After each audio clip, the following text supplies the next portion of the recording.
To support Greater St. Louis Honor Flight. Sign your veteran up for their honor flight today at gslhonorflight.org and for HVAC services, aircomfortservice.com. Annie Frey, Ryan Wiggins, Brad Rain. That's us. That's right. Gotta love this American ride. What do you want from me? I'm not America's sweetheart. For goodness sake, kid. Keep your voice down. Your father's listening to the radio. I'm not America's sweetheart. This is the Annie Frey Show on 97.1 FM Talk.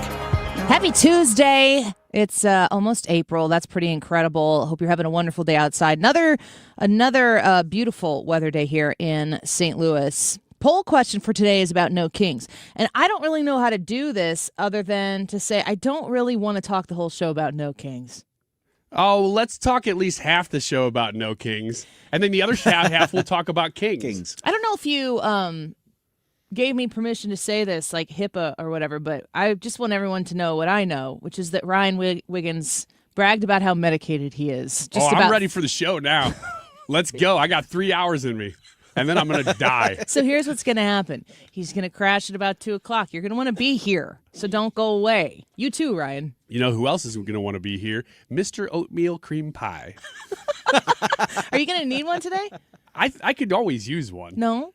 Yeah? Use, yes, need. No. I'm a user. I'm a pusher. That's why we get along. Drug of choice. Yeah. That's the right way to surmise. The poll I was mentioning that I don't want to mention a whole lot, kind of a weird dichotomy there. Do you know anyone who has attended a No Kings protest? Yes. Yes, you attended the protest. Or no, you don't know anyone.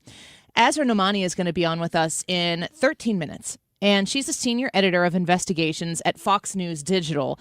And she is uncovering, that concept of follow the money. She's following the money.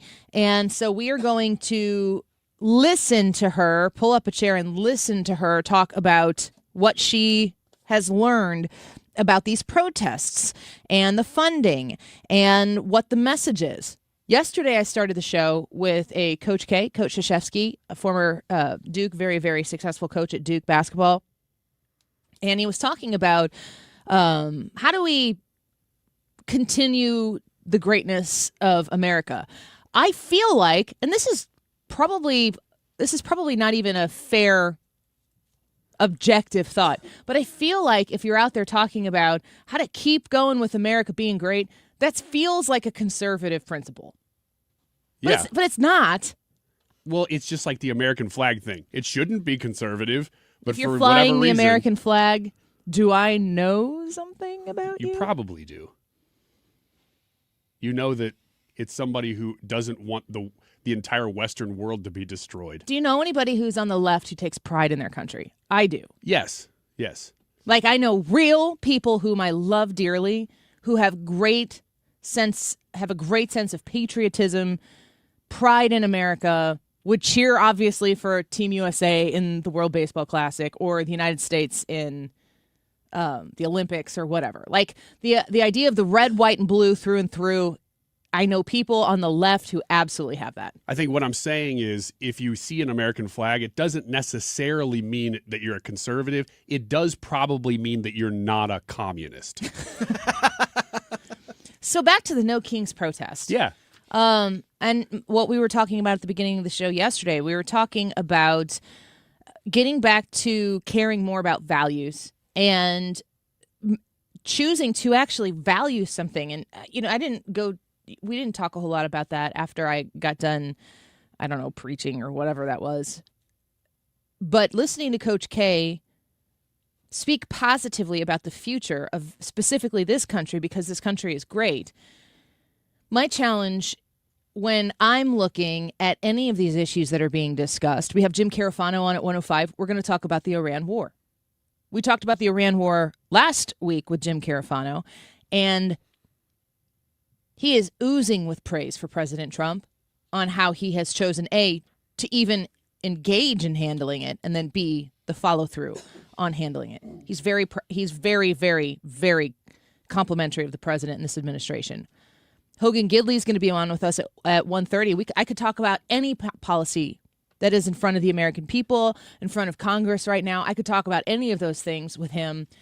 And I think it's important to go back to that initial ask of yourself is, what do you value here?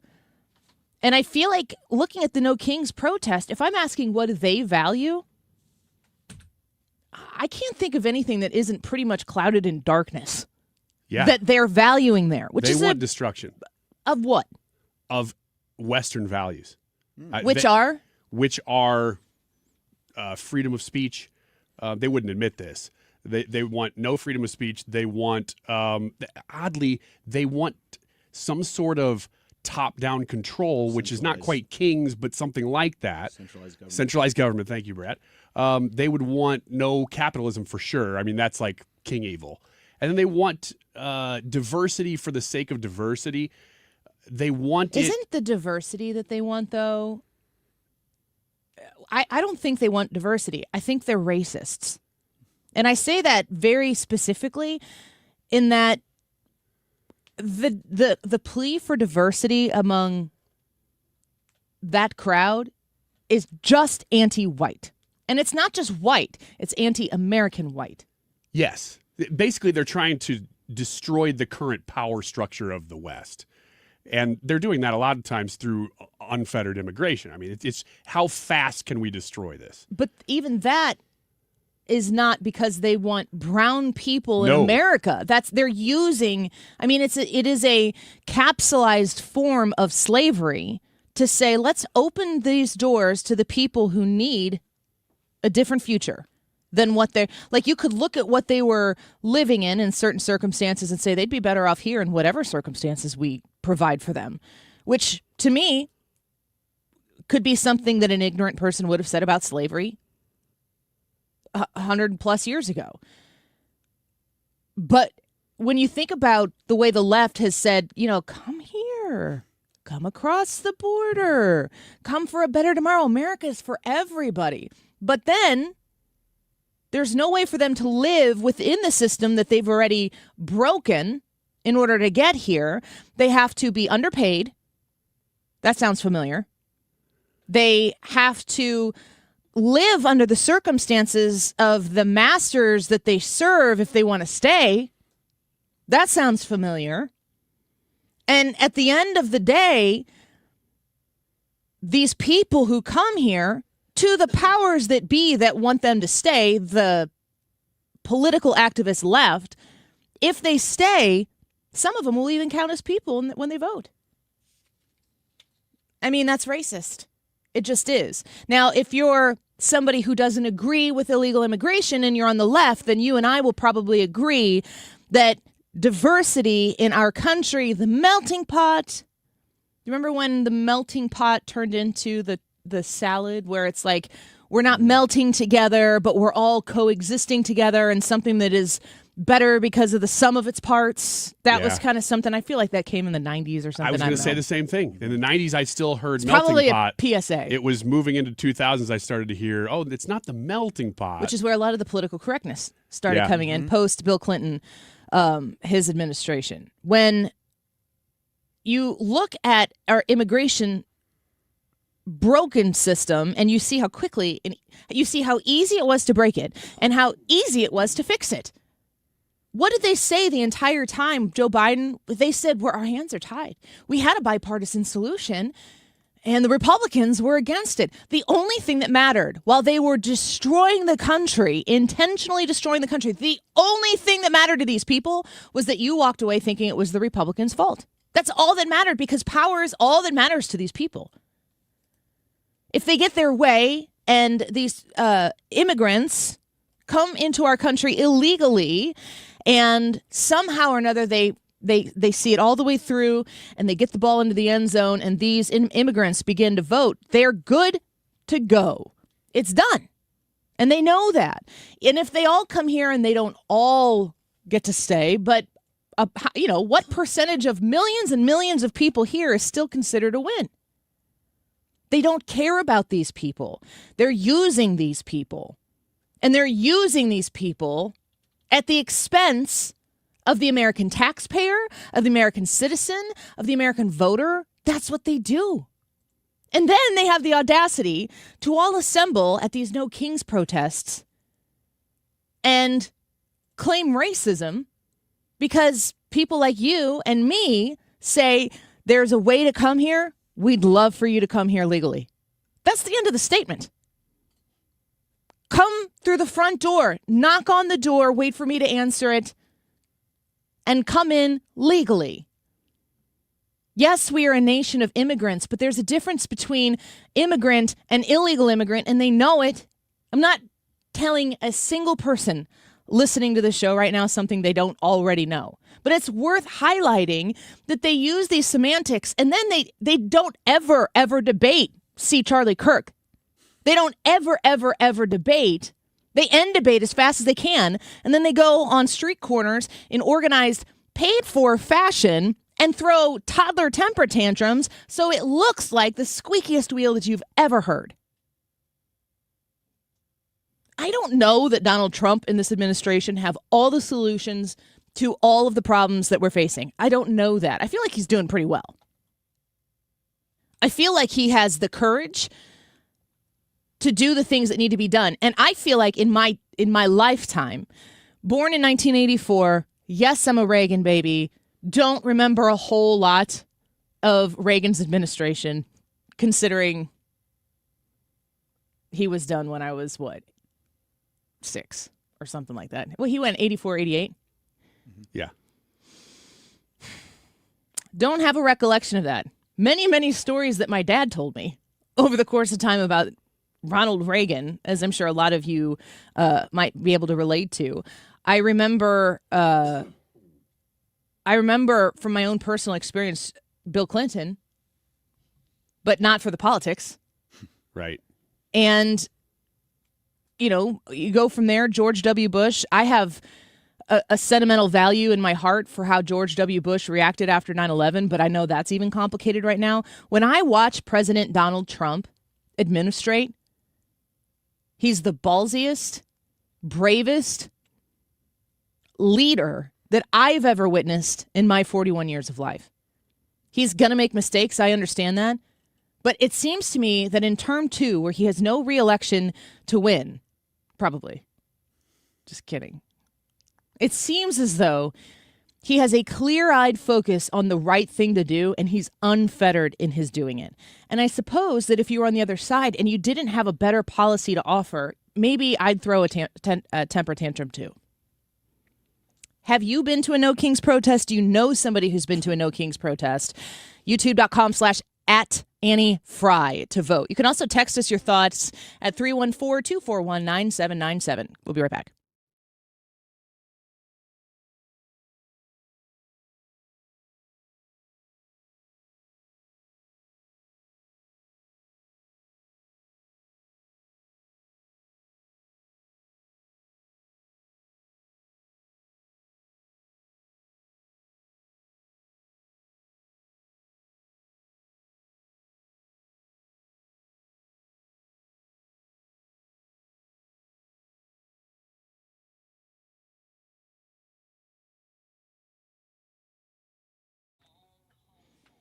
The Retirement Advisory Group online at retirementkey.com. Please consider calling Thomas Helbig, Tammy Kershaw, and Bob Kershaw at the Retirement Advisory Group, because these people can usher you across that bridge from working, saving, sacrificing, amassing a big pile of money that you hope will last you in the dream retirement that you've always wanted. Now the question is, can I do it? Can I do it now? Maybe, the market's been, save the last couple weeks, the market has been on fire. So maybe you are more prepared than you even realized. You have to go talk to an expert who can explain to you what a personalized structured income plan is going to look like, who can talk to you about your hopes, your dreams, and say, you know what, you can do it at this time. You can maybe go a little bit earlier if you want to, but this will be the cost. And if you go even a little bit longer, this is going to be the benefit. 314-993-9494 is the number to call. A no-cost, no-obligation retirement review. A no-brainer. 314-993-9494, retirementkey.com.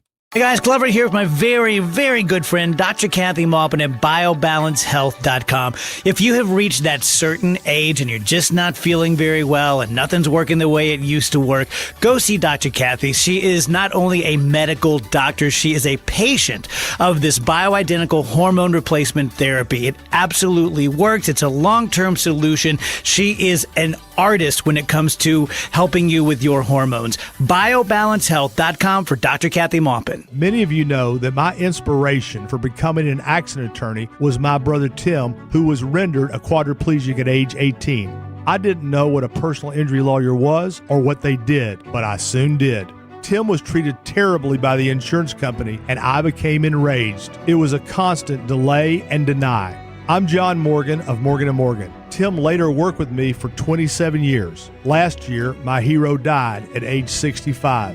You can see my eulogy for him by visiting mybrothertim.com. He was one hell of a man. Because of Tim, together we built the largest injury firm in the world, and our clients are treated the way I would want my family to be treated.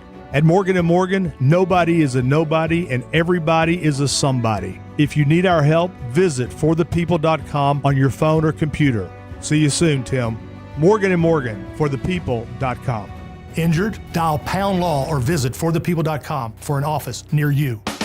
From Fox and Friends, The Brian Kilmeade Show, and One Nation. This is not going to be a show that you're expecting. An entertaining, inspiring night that brings history to life. Ladies and gentlemen, Brian Kilmeade! Brian Kilmeade, Uniting the States Tour. Incredible. I learned so much. I love Brian. Because we do watch him all the time. Saturday, November 21st, The Factory. Get tickets now at thefactorystl.com. Brian Kilmeade. Nothing makes a gathering great like Eggland's Best Eggs. They're just so delicious with better nutrition, too. For us, it's eggs any style, as long as they're the best. Eggland's Best. Better taste, better nutrition, better eggs. The Annie Frey Show is St. Louis conservative.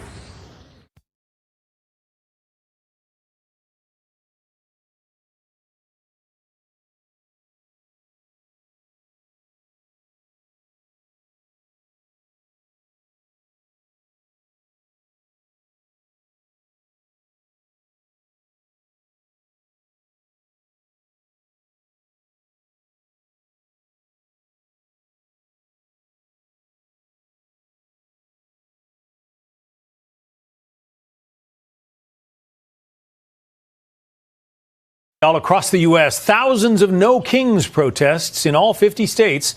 Fox News Digital took a closer look at how these protests are being funded and organized. Turns out the marches are being coordinated by a network of around 500 groups with an estimated $3 billion in annual revenue. They include some communist groups funded by Neville Roy Singham. He's an American tech tycoon and an avowed communist who lives in China.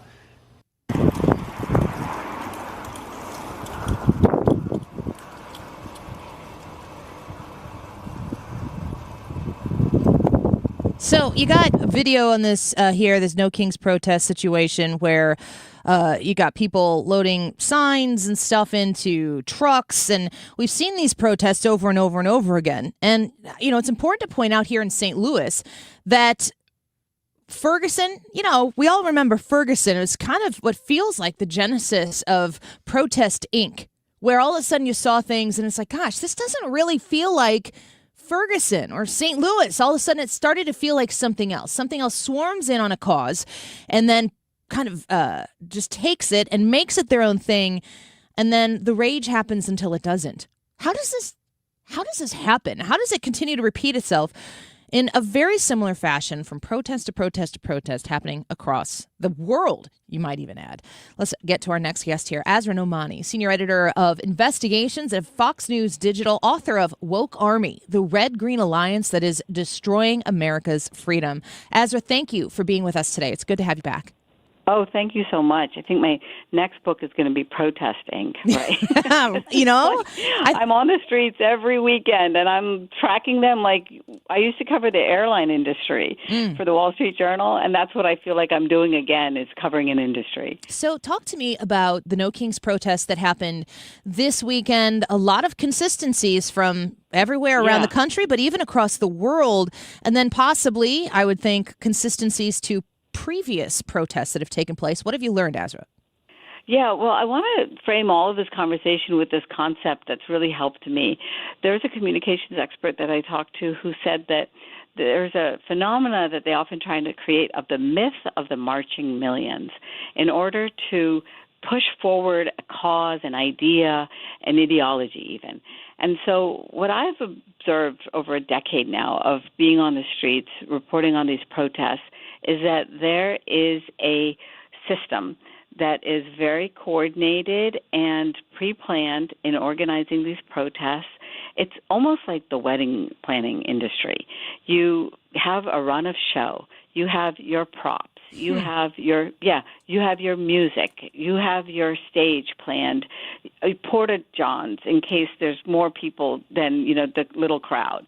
Why do I know this? Is because I've also gone to the National Park Service and gotten the permits that they have to get when they are going to be organizing these big events at landmarks like the Lincoln Memorial, or the Washington Monument. Mm-hmm. And when you get the permit, I've seen their run of show. And it might as well be the wedding planner, saying, okay, at 4:25 p.m., the bride will throw the bouquet, because they've scripted it. They have every minute planned. They show up usually at sunrise in order to set up, and they're there till dark, breaking it all down. And I saw this again. So I went to St. Paul, Minnesota, got on a plane on Friday, and landed and arrived on Saturday. And there before me was the production. And it was stage managed. There was pre-made signs. There was a media credential table. And Annie, I know you're shocked at this, but I didn't get credentials. I don't know. They didn't return my email. No. Oh, man. I'm like, come on, people. They don't care about diversity of thought, huh? Just the pre-approved crowds. You've got in your piece here, and I'm going to encourage people to go read it on foxnews.com. Marxist activists call for May Day strike at No Kings protests nationwide. You highlight a stat that was just played there in the Fox News clip that we played. 500 organizations with an estimated combined annual revenue of about $3 billion sponsored and organized the demonstrations. So, I can respect, I've been in media for 20 years, I can respect a well-produced event. There could still be a cause behind that, but it never happens without money. The amount of ideas that have been left on the table and radio companies I've worked with because the money wasn't there are infinite. How do they pull this off with getting all of this capital? They have a multi-million-dollar nonprofit industry that is the ecosystem for this protest incorporated. And what has happened is that we have big major philanthropies that are pumping hundreds of millions of dollars, billions of dollars actually into these nonprofits and getting tax-deductible donations. So it's not any different than you and me. We go and we give, $10 to the Salvation Army and we get our little receipt. Well, now in this case, we have gazillionaires who are basically putting their money into these nonprofits that further their ideological cause. And the two that I highlighted in my piece that I want everybody to know is that one of the major organizers of this event nationally is named Indivisible. And so what do? They borrow those great ideas of rhetoric that we've had from American democracy, in one nation under God, indivisible, right? So they've taken that word, they've made an entire brand out of it. They have a 501c3, which is not allowed to do much political work, and then they have a 501c4 that's allowed to do a little bit more political work. They have all these buckets, and in that little empire that they've created, they have six-figure salaries for their executives, and they have a machine that churns out the products that create that that myth of the marching millions.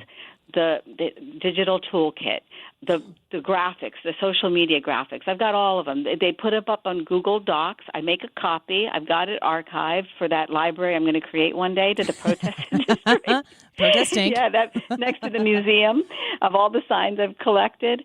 And so, Annie, what happens is that's one aspect. And now the story that everybody, I hope, will understand is that we've moved to now is a really important one to know, is that the indivisible, it represents the center Democrat left that has been active for years now. But what has happened is we have an alliance now between that network and a further left of organizations that are self-described Marxists, communists, not hiding and Maoists. Yeah, and I always use the word self-described to be fair to them. They are binge-watched hundreds of hours of their videos. I know my Marxism now. And what's really important is they actually are supporting the Communist Party of China. And the donor, the big donor there is a man by the name of Neville Roy Singham. I keep hearing this name. He lives in Shanghai. Ask me anything. I know his favorite hobby, ping pong, when he was born, who his dad is. And I've reached out to him many times for comment. But we have then now this nexus of Neville Roy Singham and the man that people are more familiar with named George Soros, who has funded Indivisible for years, and now that collaboration is what we saw on the streets on Saturday. Okay, so we're speaking with Asra Nomani, a wonderful, well-thought-out, as you can hear, well-researched piece on FoxNews.com. Marxist activists call for May Day strike at No Kings protest nationwide. When we get done here, I'll retweet this article for people if they want to find it quickly from my Twitter account. But Asra, here's a comment from somebody who's listening to us online. It said maybe it would be better if Elon Musk paid for it all. And I think that's an interesting comment because when Elon Musk funds things, we usually know that. And then we get to make a judgment based on what does Elon Musk stand for? Does Elon Musk stand for things that are in line with American values or opposed to American values? We all get to make that judgment. But it seems on the whole that people aren't out there saying fervently in great degree that Elon Musk is opposed to American values because he's hand in hand with capitalism. So when you're highlighting these other governmental ways of thinking and communist and Marxist and Maoist ways, we get to look at the funding of this and say, is this go hand in hand with the American way, or is it actually completely opposed with the American way? And we get to and we should judge that. Yeah, it's sort of like, as you're speaking, I have thought about this protest industry and the productions they create as political theater. But now as you've talked about it, Annie, I also think of it's like a masquerade ball because they're wearing masks about what they are and what they believe. And the sad part about this is that the mainstream media, unfortunately, does not follow the money on the left. And they don't reveal the funders and donors so that people can make the kind of informed analysis that you're talking about. Because you know what? Hey, if you believe that free enterprise needs to be eliminated in the United States, own it, and these guys do own it. I mean, come on, they have in their name the Party for Socialism and Liberation, it's like hit me over the head with it. Yeah. But the media will rarely report that. They just say, angry Americans march on Saturday across the country. You and I could write the headlines, right? Sure. My kids could write the headlines. Yeah, I know. And that's what that's why I do these stories in part also because an informed citizenry makes better decisions, right? And that's transparency. And this has been like a masquerade ball trying to inform and actually capture our political process and our political system without transparency. Sure, a Trojan horse. It's meant to deceive, absolutely, and manipulate. I wanted to ask you, you've given us... Are you a words person? No, not at all. You should hear... My kids' favorite thing is to listen to me talk on Friday nights after 15 hours of live radio. I'm like, get your shoes and go put them in the refrigerator. And they look at me like, you mean closet mom, right? And I'm like, you know what I mean. Yeah. But yeah, speaking of the scramble, the silly people at the protests, we'll get back to that instead of me. Can you talk a little bit about the people who show up? Because you're giving us the ins and outs, the fabric of this quilt that has come together to. Like we're manifesting a masquerade ball across the world. It looks so well produced and put together, so much so that you would just on the surface look and go, well, they've got their act together. They must really have something there.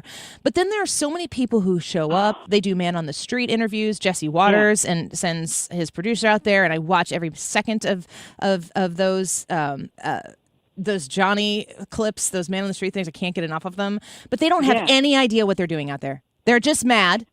And I honestly think a lot of the people who they interview, they do feel a little bit like they might be attached to the spectrum a little bit. And I always feel bad for that because I wouldn't want that person to be exploited in that way. What about the rank and file people who see these protests? They're upset. They want to protest because they don't like who's in charge.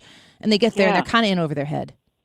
No, it's a really important and deep point that you're making that I would love to address because, like you, I'm a mom, and we want the healthy development of any individual and a society, right? And so if you have a grievance in society, just like our kids, right? Mom, I'm sick and tired of spaghetti every day, like, okay, what are the other options? Let's discuss it. Let's not throw the spaghetti on the wall. We want to think it through objectively and seriously and get them engaged in a constructive way in making, the next lasagna the next night. But what happens is what I have seen again and again and again is that this industry exploits vulnerabilities, fears, anxieties, amplifies them, does a lot of this rage bait, one of these terms that's become only a part now of our lexicon because of social media, and they put people in a perpetual state of grievance, which is not healthy.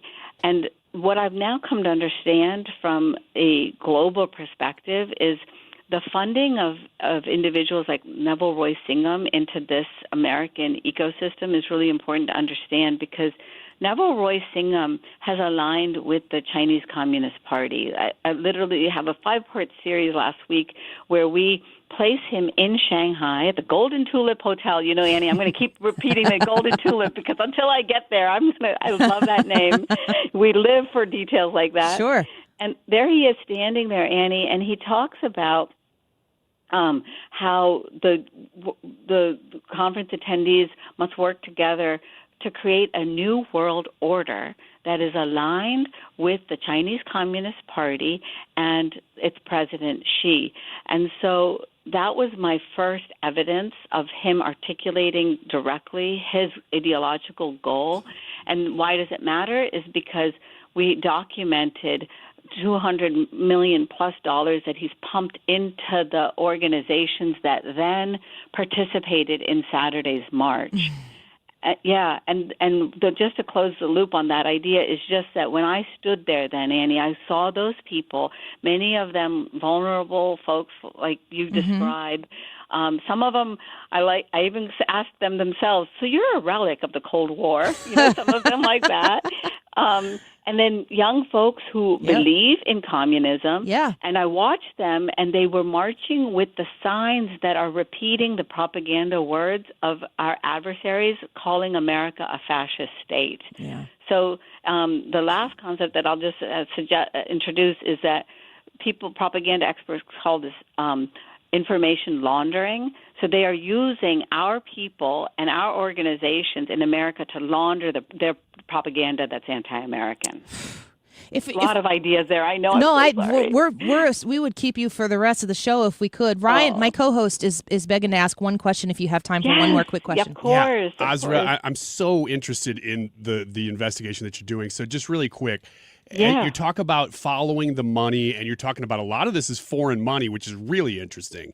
But of the money that's coming domestically from inside the country, has the Trump administration been able to cut off some of that money, as you see it anyway, by cutting off a lot of this NGO stuff, straight away, getting to the point right from the beginning of their administration? Have you seen any of that domestically been dried up?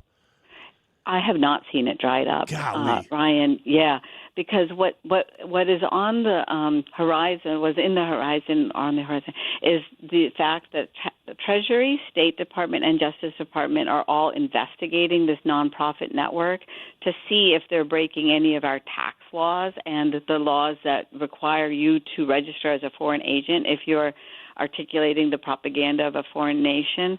And so we are still, I see them unrelenting, Ryan. That's what's crazy. They are fearless. They are now even messaging more aggressively. And you might have seen the trips to Cuba, the spring break trips by the activists to Cuba, and These people need supporting new the hobbies. Chinese. Yeah, I know. Were you not on the flotilla? No. Going to supporting the Cuban Communist Party, which is working with the Chinese Communist Party, building ports in Cuba. This is all back to like economic domination. And so those same people, Ryan, were just, you probably saw the clips, like they're just flaunting it, man. They're like living the life in Cuba and Havana, painting murals, right? Just That's how everybody lives in Cuba. Yeah, just Just enjoying, the people of the people. Yeah, because that art mural is going to just really uplift spirits. So I just love it, and I just, why? And I know you have to wrap up probably soon, but I just wanted to add that, like, my name is Asra Nomani. Like, it's a name that, like, a lot of people might not have heard, but my middle name is Khuratul An, and my nickname used to be Annie. That's why I keep saying your name, Annie. Yay! I love that. And that was my nickname until I'm like, that's not my name when I was 10, And well, it's a good one. What's the story? I mean, we're an immigrant family that just found the best of life living in America. And that is the testimony that this protest industry does not want to hear or amplify, the goodness of America. And that is why I know, like, as a journalist, as a person on the streets, that there's some funny business going on. And that's why I do this reporting, is because the story of America is actually not being told by this protest industry. Will you come back very soon and talk to us some more? We love talking to you. Please. Of course, Annie. Okay, you too, Annie. Ego. That's right. I love it. We love it. reading your stuff, and we love that you're fiercely out there trying to get to the truth and expose it and talk about the golden tulip and all of those things. And we need to know these stories, and we need to hear them, and they need to be repeated and discussed. And you're leading that, so we're grateful for it. Please come back soon.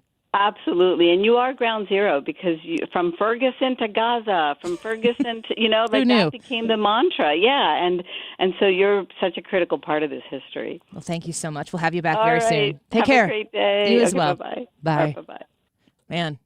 Man, I was really looking forward to that interview. I didn't know it would be that good. There's still so many more layers to that. You could do 2 hours with her. I know. She told us she could go. We always ask for an out time. And, people who do interviews with radio shows, especially regional radio shows, you don't know what you're going to get. We've had her on before, and it was a good interview the last time we had her on. But when you commit to do something like this, my experience of listening to a lot of talk radio is a lot of times it's people who have a guest on, and the host tells the guest everything they know about it and take half of the interview up trying to explain how smart they are, and then they ask for affirmation when they're done, and then they interrupt. And it's just, if you do that over and over and over again, and you don't know what you're going to get, I like to just let people talk as much as possible. And she's a talker, and she's got all the stories. Like, I could just sit here for the whole show and listen to her, like, teach me more, tell me more. When that much money is coming in from our adversaries, this is foreign money coming in to light the wick on a whole lot of fireworks across, I think she said it was something like 500 different organizations that are both here and abroad that are attempting to really just bring down the West. They want to destroy the way the world works and replace it with a completely different style of life and government. That is domestic terrorism. Continue to ask yourself, what do these people value? Because I think that with a lot of what the people, the organizers, you go to the next level to this Neville Singman person, and of course our George Soros that we talk about all the time, obviously. You understand that they are invested in the destruction of a capitalist first American society, which, maybe if I had all the money in the world, I'd be like, you can get rid of that system now. Yeah, I'm on top of it. I'm good. Yeah. I'm on the other end of it. I don't need capitalism. I don't need to, air quotes, know that I can make it. I'm there. So it seems a little fresh to think about somebody who has all the money in the world to be like, all right, we're good with that. We can move on from there. The people who are putting these organizations together who have thrown their entire lives into whatever this No Kings is kind of the way, I don't know, No Kings is kind of like the new woke.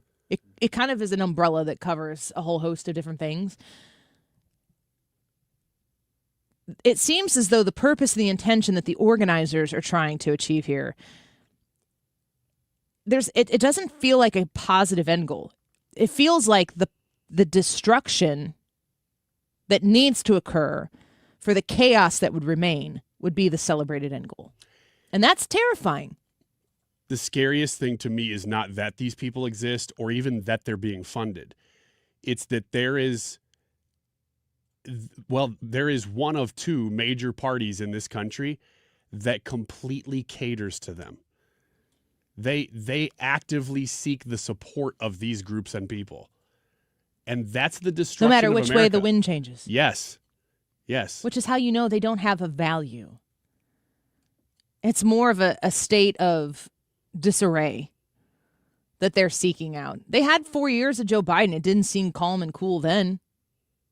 They actually pushed further into the destruction of the things that, generally speaking, Americans value. Do you know anyone who has attended a No Kings protest? Yes, it was you. Or no, you don't. Go vote, youtube.com/@AnnieFrey. Who knows? Maybe a ton of you out there listening right now are No Kingsers or something. I don't know. 6% of them will be. 6%? That's twice as much as usual. Okay, maybe you're not talking 6. about the yes me category? Yeah. Okay, 6%. That's what Ryan's prediction is. I'm going with the standard 3. Prove me wrong. 314-241-9797. 314-241-9797. Text us your thoughts. They go right to Ryan. Make them good. Back in a minute.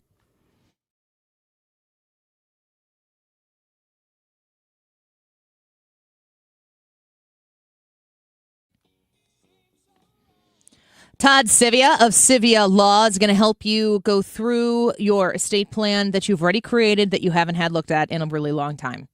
Am I talking to you? You've put something together. You have a will. Someone's like, do you have your estate plan done? And you're like, we've got something. You ever said that? You need something good. You need something that every time you think of it, it's that you don't go, gosh, I hope we covered our bases. You think, oh man, that thing is airtight. That sucker is good. People say that when they go to Sivia Law. My husband and I got our trust planning done with Sivia Law, and you can too. And I'm going to give you this phone number here, the first 10 people to call right now, and just say you heard about it on the Annie Frey Show. Just mention Annie. You're going to get your strategy session fee waived, so you don't have to pay that $300 strategy session fee. You call 833-995-WILL, 833-995-WILL, and talk to Todd Sivia about what you are looking to do. In that strategy session, mention my name. It's going to be free. You can find them online at civialaw.com. Your home is your sanctuary. Get the peace of mind you deserve with a free estimate on a Generac home standby generator from Generator Supercenter. They're the nation's #1 Generac generator dealer. With expert installation and 24-hour monitoring, Generator Supercenter won't leave you in the dark. Financing is available. Take control of your power today with Generator Supercenter of St. Louis. Call 314-499-2020. That's 499-2020 or GeneratorSuperCenterofStLouis.com. That's GeneratorSuperCenterofStLouis.com. According to MasterCard, nearly half of small businesses have been a victim of a cyber attack. As cybercrime escalates, ThrottleNet is calling on businesses to strengthen their security posture by taking a free online IT security audit right from your desk. This 3-minute online assessment provides an immediate score to see security gaps and vulnerabilities in your network. For 26 years, ThrottleNet has supported your business IT everything right here in St. Louis. In fact, no client of ThrottleNet has ever paid a ransom. So visit ThrottleNet.com/971 to take the free assessment today. When's the last time you gave your home's exterior a little love? Hi, it's Kim, and if your siding is cracking, it's fading, or just doesn't stand up to our St. Louis weather, it's time to call Lakeside Renovation and Design because they're experts in James Hardy siding, which is this durable, low maintenance option, and it looks beautiful. Plus, you have customizable colors and textures, and so you can give your home a completely new look while protecting it for decades.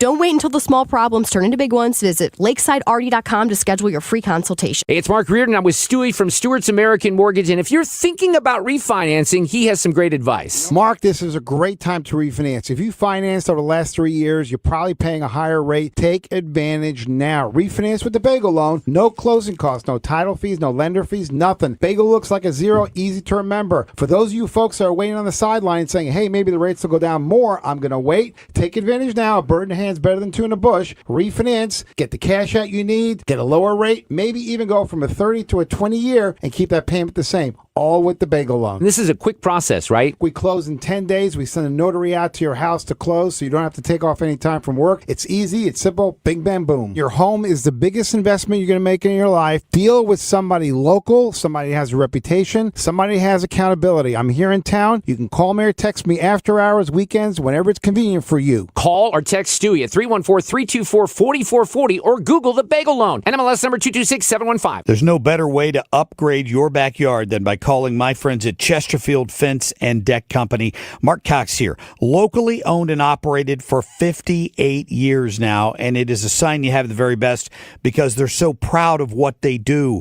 They offer fences, of course, and decks, and sunrooms, and screen rooms, and patios, retaining walls, and so much more. Chesterfield Fence and Deck takes so much pride in what they do because they've done it for so many people. When they come over to your house, they'll give you a free estimate, no obligation, free project design. They'll take out their digital photo gallery of completed projects and let you see what other people are doing, and then you can make it your own. When they do their work, they give you a 5-year labor warranty and a comprehensive material warranty, and they're highly rated with the Better Business Bureau, of course. Reach out to them today. Tell them you heard about it from Mark Cox. You're going to get 48 months interest-free financing on your next project. Go to chesterfieldfence.com. The YouTube live chat poll today is, do you know anyone who has attended a No Kings protest? I thought you were going to say the Muffin Man. Do you know the Muffin Man? That'd be a great poll.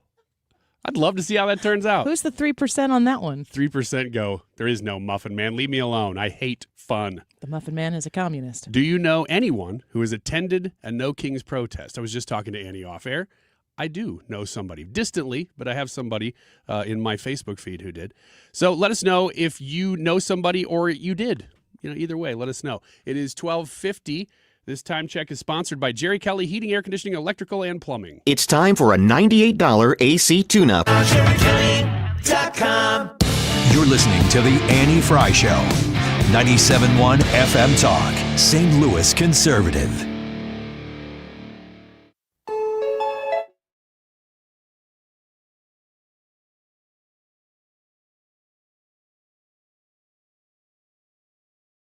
Wiggins. Oh, Wiggins with a man's jam.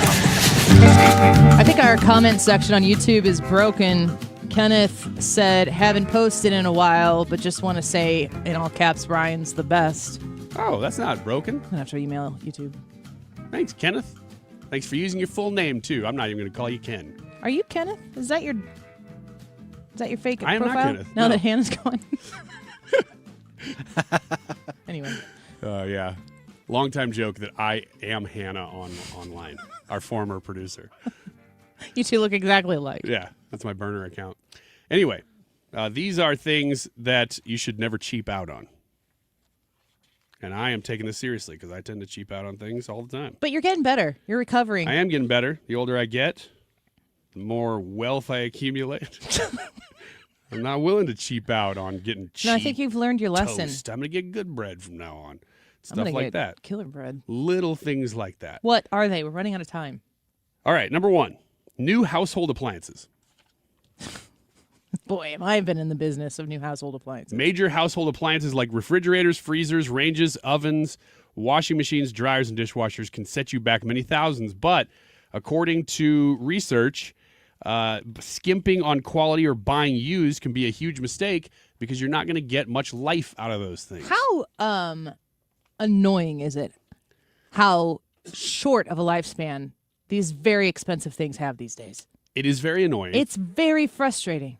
And people will always say, they don't make them like they used to. Because the old ones are still around. they don't make them like they used to. Well, the problem is only the ones that are still around are still around. Most of them are not. So I don't know that they do make them different. I mean, I'm sure there's a lot of cheaper material that they're making these things out of. But it's just like good songs. Like, I don't make songs like they did in the 60s. Well, it's because the only songs you remember from the 60s are the ones that are still around. They made a lot of crap. Yeah, but if you look at some of the way these things were built, I don't know if you've dug into it. I've kept our washing machine and dryer going and stuff like that. The newer stuff isn't built with the same materials, the same assembly instructions. I'll agree with sort of that. thing. So, I mean, part of it is build quality. All right, things you should not cheap out on: nice sheets. Dang right. I agree with this. Yes, the second that you get nice sheets. I remember the first time my mother-in-law gave us some nice sheets, like 1,000 count or something. I don't know what it was. Mm-hmm. I felt like a queen. Oh, yeah. My husband felt like a king, and I go, no kings in here. here. No kings in here, Jared. I was all about it. No, sheets. Yeah, once you go good sheets, you cannot go back. Yeah, you can't, because once you do, I'm like the Princess and the Pea now. Mhm. I lay down in a sheet, and I'm like, this is like 500 thread count. I have flannel sheets on our bed. How would you do with that? Oh, I have some flannel sheets. They're so cozy. They are in the winter. My They hu- can get hot, though. Jared loves me. He does not love the flannel sheets. Yeah, they have their moments. They're super comfy and cozy. An hour into sleeping, it's hot in there. Yeah. I don't like breaking out in a sweat in the middle of the night, and then I got to change my sheets too often. Do you change your sheets often? I do because I have to. Okay. I have to because if I sweat at all, I'm like, nope, can't do that. Tattoos. Okay. Don't cheap out on tattoos. Do you have a tattoo? I do not. Liar. Brad, tattoo? Nope, I do not. We'll talk. Should we have Ethan show his tattoos during Ethan Sports and Local? You know what we should do is get fun tattoos that are for the show. I think Ethan should show I'm not getting a tattoo. Let's just get fun show tattoos. I don't know. Sometimes Ethan doesn't like to talk about his tattoo. And you have to pull a name out of a hat, and whoever's name you pull out, you have to get that person's face on your forehead. No, it's not happening. Seems like a reasonable suggestion to Maybe me, but okay. we'll talk to Ethan in Sports and Local at 218 and see if he even wants to own up to it. I don't even know. I don't know if what he he'll has a say. tattoo, but I can suggest some. Sturdy tools. Brad? Oh, agree 100%. I agree with this, too. I've gotten some cheapos over the years, and they do not last, and they don't work right. I have a recommendation that this might disagree with, but I would say go for it. Go to estate sales and buy good tools on an estate sale that might be old and used, but will still last a lot longer than something new that's going to burn out in 5 years. You're talking about older power tools. When my grandparents died, my grandpa had an amazing woodworking room. Loved power tools, had them all. It was his hobby. And I was just talking to one of my grandpa's nephews at a baseball game the other day. He stopped by and he said that, give us a couple extra minutes, Brad. And he said that, he's like, yeah, I still have your grandpa's tools and a drill press or something or other. And it's, did you talk to my cousin too? No, I have an old drill press from an estate sale but too. it's like Brad did it. you go to these estate sales and you buy from people who bought good, nice things. You get it for a lot more of affordable price, and you kind of make something live on, which I think is cool. Here's one that I don't necessarily agree with. I understand it, but I don't do this. Tires. Don't cheap out on tires. Nope. Now, if I know I'm not going to keep It depends car, on what your commitment is on your car. Exactly. If I'm not going to keep my car for a whole lot longer, if I've had it for 150,000 It's miles. not your daily driver. If you're driving Yeah. 5 blocks a day. Give me a 30,000 tire. Yeah, completely. Mile tire. If it's the minivan that I'm going to drive my kids to everywhere all the time and want to go forever and ever, invest and they'll last longer. Mm-hmm. Good sunglasses. I'm not going to agree with that because I'm not either. they're too easy to lose. It doesn't matter if they're Yep. quality if you lose them. Or you sit on them, you break them. I lose sunglasses I've so never much. sat on your sunglasses. You've never sat on my sunglasses? No. Oh, I leave them on your chair all the time. Hmm. I guess that's how they get thrown away. I though. don't sit on them. I smack them onto the floor. Just throw the And then sunglasses under your chair. And then I step on them. And they're such high quality, they don't break. I buy boxes of sunglasses Yeah. like in 12s. So they're all the same. They're the exact same. So nobody knows. They're laying around. You're like the Easter bunny of Don't care. sunglasses. Yeah, It's just for the people. I lose them on one of my yacht tours. I don't even care. They're like, they're in the water. Doesn't matter. I bought them for $1. Your yacht tour. It's what you do when you're rich. Just buy tons of sunglasses. Well, I hope to one day rise to your level of wealth there. That's what I said. Like, as I get older, I'm just accumulating a lot of wealth. Effective home security. Yes. In a variety of ways, right?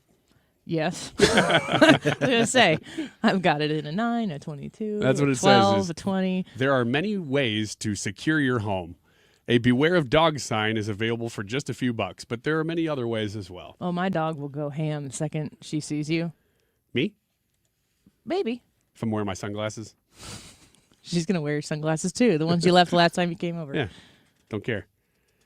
Can you imagine Rosie greeting you at the door with some fake Ray-Bans? Last one on the list is the right flight.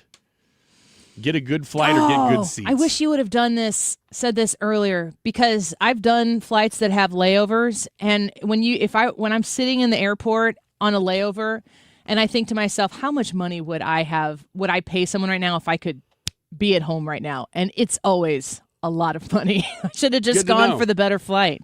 Jim Carafano, Hogan Gidley, in the 1 o'clock hour. Don't go away. Triton Exteriors, St. Louis roofing, siding, and gutter systems. We'll take care of you and your home.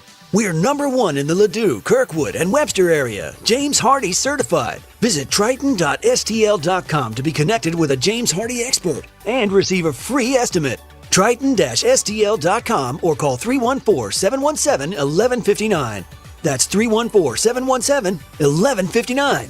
Triton Exteriors, St. Louis #1 James Hardy specialists. If you've listened to 97.1 FM Talk, you have heard of Doug Voss of Voss Financial and Safe Money Radio, as he has been a staple as the financial expert on the station for many years. You can hear him on Safe Money Radio every Saturday at 2, right here on 97.1 FM Talk, and you can talk to Doug Voss directly. Here's his number. Call Doug at 844-676-SAFE. That is 844-676-7233. Doug Voss is a registered representative. Securities offered through DHL Securities, LLLP, member FINRA and SIPC. KFTK FM Florissant from the Kaufman Townsley St. Louis's Injury Lawyers Studio. Call 314-777-7777. That's 314-777-7777.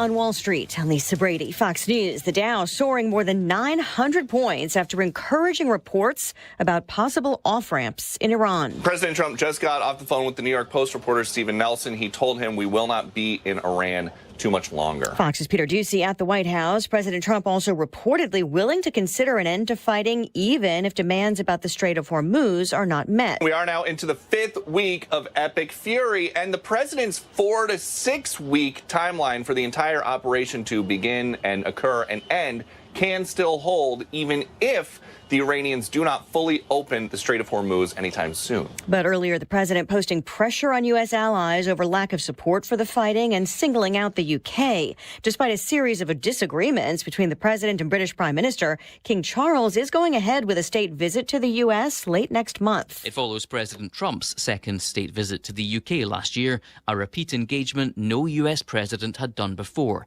The King's visit will include a state dinner at the White House and an address to Congress. Fox's Jonathan Savage. Some British politicians called for canceling the trip. Reports of a foreign journalist kidnapped in Iraq. Not clear if it's related to the fighting with Iran, but security forces tell the Associated Press the journalist is a woman with U.S. citizenship. The U.S. Supreme Court rules against a Colorado law that banned conversion therapy for kids, citing 8-1 with a Christian counselor on free speech grounds. Colorado argued that it isn't a First Amendment violation because therapy is different from other types of free speech, since it's a form of health care the state has a responsibility to regulate. The ruling has implications for more than 20 other states that restrict therapists from trying to change the gender identity or sexual orientation of LGBTQ plus minors. Fox's Tanya J. Powers. Today's Supreme Court ruling sends that law back to a lower court. America is listening to Fox News. I didn't switch to Pure Talk just because I wanted to save 50% off the same 5G service I'd been paying twice as much for. I switched because I like the idea of being in business with a wireless company that supports our veterans in a meaningful way. Pure Talk also creates American jobs every day by keeping their entire operation in this country. I appreciate that. If you feel the same, dial pound 250, say Mike Rowe, and switch to an American wireless company that actually stands for something.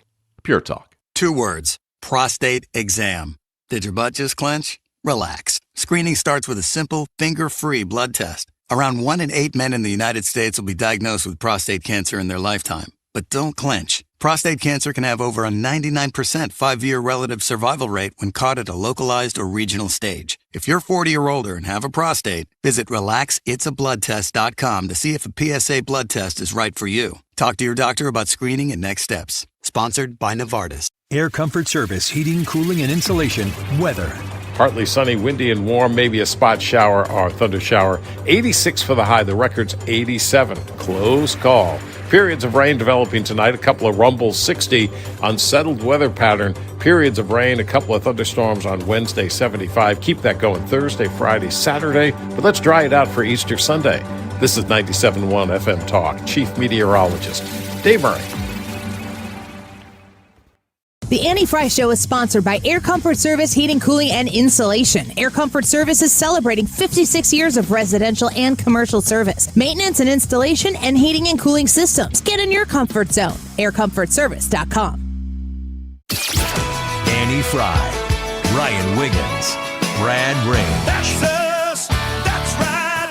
Gotta love this American ride. What do you want from me? I'm not America's sweetheart. For goodness sake, kid. Keep your voice down. Your father's listening to the radio. I'm not America's sweetheart. This is the Annie Frey Show on 97.1 FM Talk. President Trump and boots on the ground. I don't understand why the base, which they have already, they understand, wouldn't have faith in his ability to execute on this. Look at his track record of pursuing peace through strength, America first outcomes. What he's simply saying, and it's exactly true, and I've said from this podium too, we're not going to foreclose any option. You can't fight and win a war if you tell your adversary what you are willing to do or what you are not willing to do, to include boots on the ground. Our adversary right now thinks there are 15 different ways we could come at them with boots on the ground. And guess what? There are.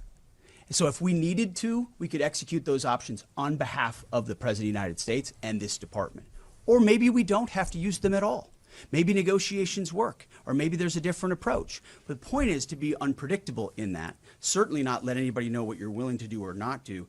But if anybody has internalized the lessons of Iraq and Afghanistan as the first one, President Trump, to call them out for what they are, he's not going to repeat those lessons. And I think I've been very clear about that from the podium. Secretary of War Pete Hegseth talking a little bit about how you do and don't communicate when you're at war. Let's get to our friend Jim Carafano with us once again, Senior Counselor to the President and E.W. Richardson Fellow for International Engagement at the Heritage Foundation. Jim, welcome back. Good to have you. Yeah. So a little military 101 there from a Marine, which is always surprising to have an articulate Marine. Very rarely ever confronted any of those in my long career. But look, here's the one thing we know, which is reality. Numbers count, geography counts. Okay. The one thing we know is that the use of ground forces, whatever they are, is not an escalation, and we know that for a very simple reason. This is a country that's the size of the American Southwest. It has 90 million people in it. We do not actually have an army that's big enough to conduct major ground operations. We just don't. And if we did, it would take months to get there. If the amount of ground forces that we are kicking around in the region, if this was the invasion of Normandy in 1944 and the guys were going ashore, it would be the equivalent of about a squad. Mm. I mean, it's a very, very small number. They could maybe take a tiny island. They could do some raids and stuff, but they can't do major ground operations. And they're not going to put those guys in where they're fighting in the Alamo or something. Mm. So that's the reality. And Pete's exactly right. The introduction of those forces reminds these guys that there are lots of tools in the Swiss Army knife. And, the Iranians can bluff and all they want, but they can't defend against any of this stuff. And they certainly cannot defend against the 82nd Airborne and Marine forces that are deployed on specialized missions with all the air and the Navy and the Space Force, and everybody else standing behind them. So Pete's right. It keeps them guessing. It adds some more tools to the toolkit. and it's about the president laser focused on securing American interests and getting to an end state. And that's like, chill, we're fine. So I've already moved on from the war. I mean, I know, first of all, I don't drive that much, so gas prices don't really, impact you that much. And, They are hitting people hard, but I think that I've made this point a few times on the air. This country, this government, political parties have asked us to pay higher energy prices over and over and over again for green causes, to save the climate, to save the ice caps, and whatever the energy efficient thing is, it costs us in production or service and always in money. It seems as though the president is saying this sucks right now, but there is a non-nuclear Iran ahead of us, and that seems like maybe the patriotic thing to do is to just hold your breath and get through the $4 gas. It's not even the patriotic thing to do. The reality is, you're absolutely right, we have paid a lot more at the pump, not only for a lot less, but for nothing, right? Nothing that benefited us. This will not be as long-term thing, and there will be a real commensurate benefit to the United States, both on economic, on security, and this is what, there's no such thing as an effortless, win-free anything in the world that only comes with benefits and doesn't have any costs. That just does not exist. And you know what people ought to be really a lot more freaking concerned about? We have tens of thousands of humans' lives out there with bullets and bombs flying around. And so far, our president has conserved 99.99% of that. We've had very few Americans die. And let me tell you, being in the military for 25 years, we have people killed in training all the time. It's dangerous being in the military in peacetime. To do an operation on this scale and have American casualties small, this president is focusing on what's really important and concerning, which is the lives of the American service men and women who are going in harm's way to protect us. So, it's easy to say be patriotic, right? Because that's used to excuse all kinds of things. But just take a giant mug of common sense, will you, and look at what's going on here. I think the country's in a good place. I think it's well led, and I think we've seen very, very competent military leadership. And the thing, you know why Pete Hegseth, who's an old friend and who I love dearly, do you know why he is the world's most fantastic Secretary of Defense? Tell me. Because he hired competent military people and he lets them do their frickin' job. Yeah.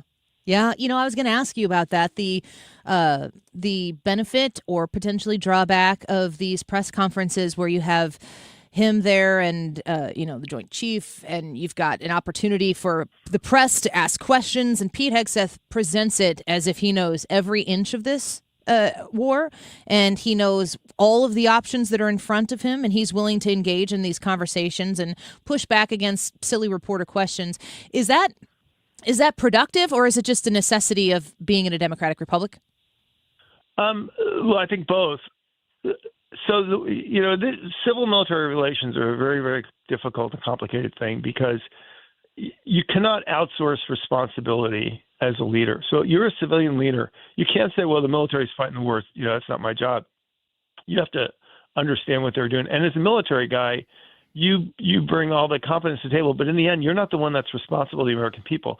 So they have this very, very difficult relationship that they have to manage, which is the military takes orders from the civilians. That's non-negotiable, but they have to do their job competently, and they have to understand that they are not operating in a vacuum, that political leaders have to explain what they're doing to the people and to other things, and they have to answer to them.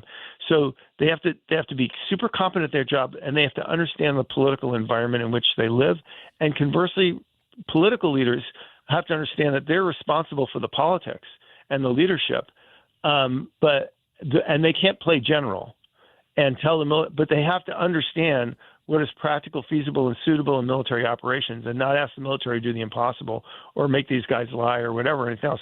So it's a difficult, complicated relationship, and when it's done well, it is an impressive thing, and it's so easy to screw up, but it only works if both sides work. And on the civilian leadership side, in Donald Trump and Pete Hegseth, you have people who understand the importance of what they're doing and the gravity of it, understand the basic realities of how military operations work, had the wisdom to hire competent military people and then supervise them appropriately and give them clear guidance of things that they can actually execute on the ground and make happen.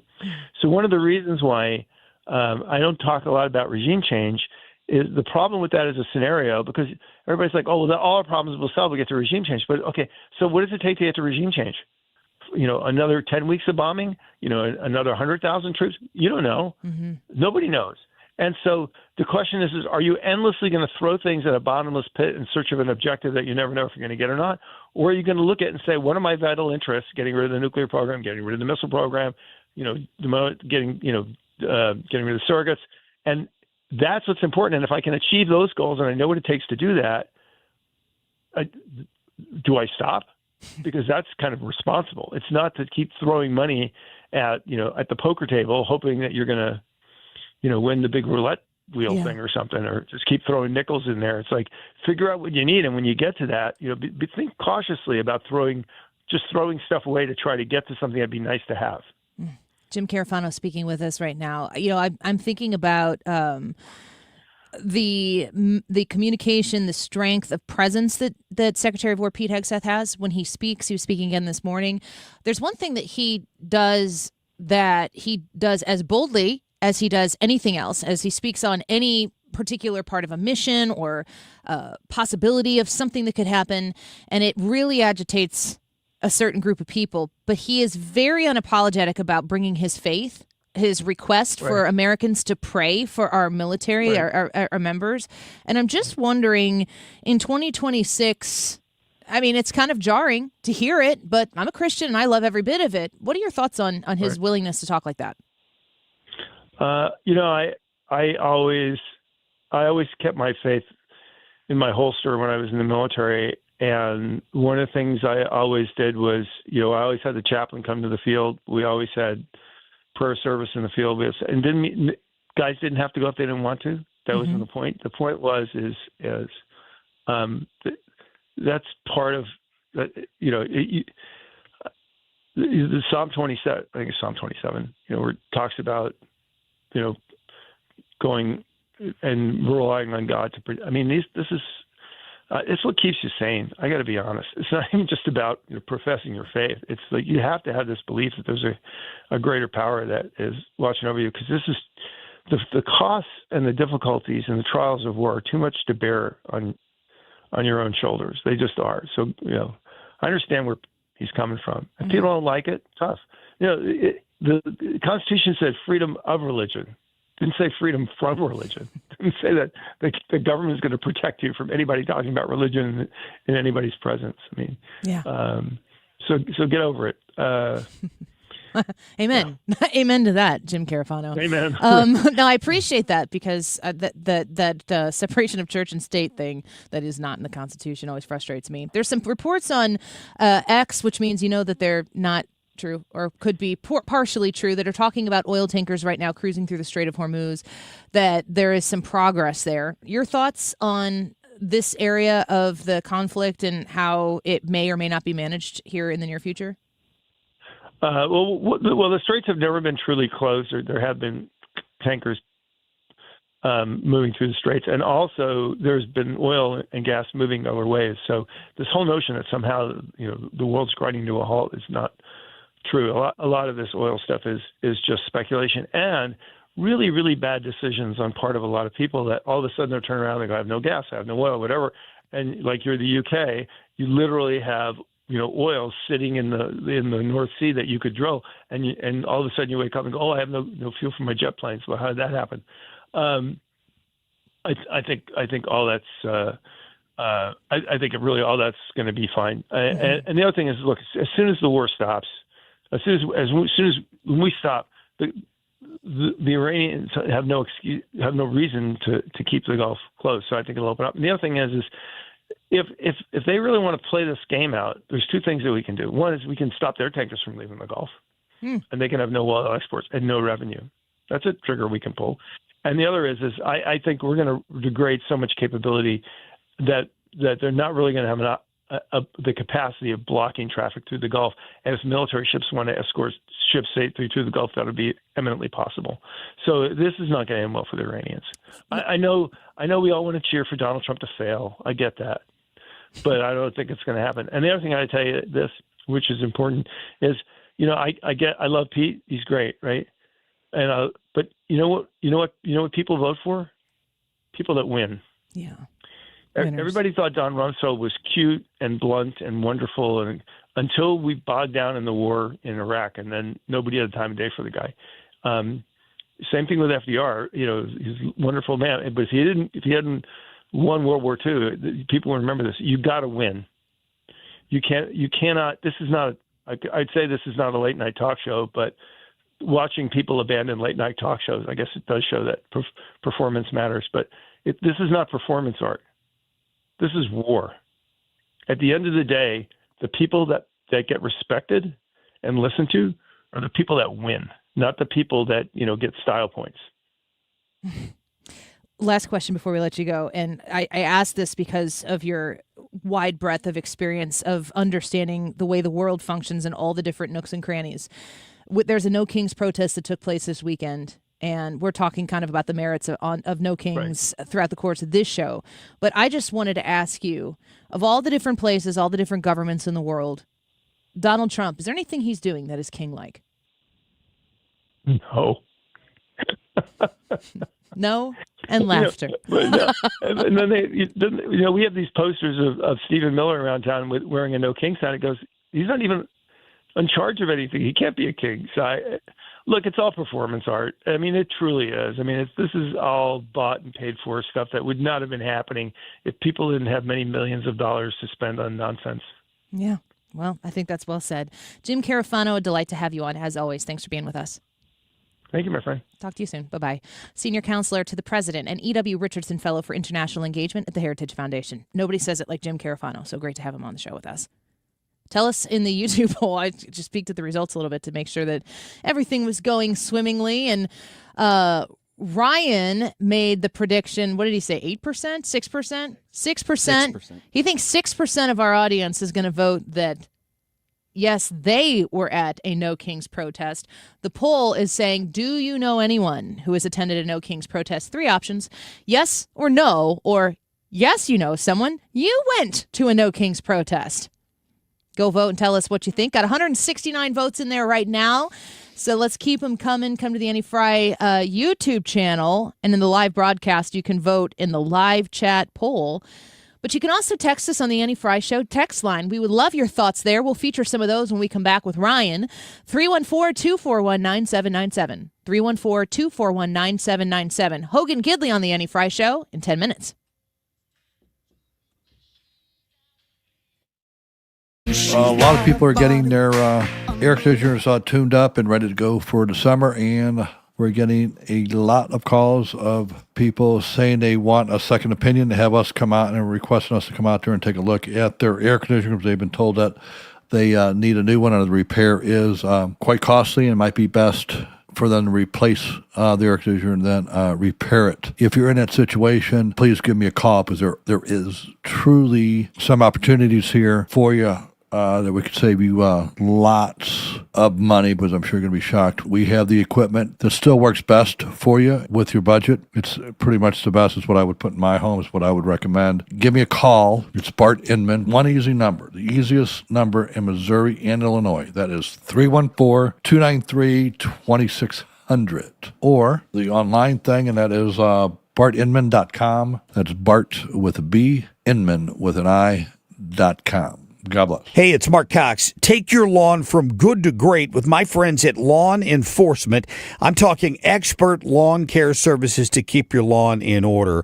And here's what they'll do for you. Anybody can mow your grass. At Lawn Enforcement, they want to enhance your property. They'll do the mowing and the trimming. They'll fertilize and implement a weed control program and erosion control, which includes retaining walls if you need it. They can landscape. They can design and install your flowers, your shrubs, your trees, all of your hardscapes.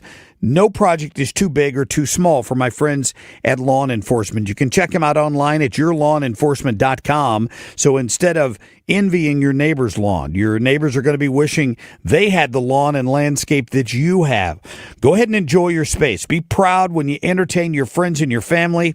They've been in business for over 30 years. Be sure and tell them Mark Cox sent you. Go to yourlawnenforcement.com. Hi, I'm Bob Kershaw with Retirement Advisory Group. Hi, I'm Tammy Kershaw. When we meet our clients for the first time, they have built up a lifetime of savings. Their question is, what can we do with this money so we can live comfortably the rest of our lives? First, we develop a strategy to protect your nest egg from any market losses. Then we build your own personalized structured income plan that will generate you an income the rest of your life. We put you in control of your money. You've earned it, and it's our job to make sure you enjoy it. Let our team show you how you can have the retirement of your dreams. Call us now at 314-993-9494 for a no-cost, no-obligation retirement review. You will also get a copy of our latest edition book, Your Key to a Worry-Free Retirement. We've been helping retirees and pre-retirees retire with confidence for 40 years. Call us now at 314-993-9494 or go online at retirementkey.com. That's retirementkey.com. Do you have 3 ex-wives and your current trophy wife wants a life insurance policy 3 times the size of the policies you had to purchase for your previous mistakes? If so, you need to call Big Lou at Term Provider, 800-345-2789. Big Lou is intimately familiar with your problems, and if you're 50 or 60 years old and in reasonably good health, a $1 million policy should only cost about $100 to $200 per month. Big Lou may have a solution for your previous policies as well. You may even save enough money to lighten the load on your new $1 million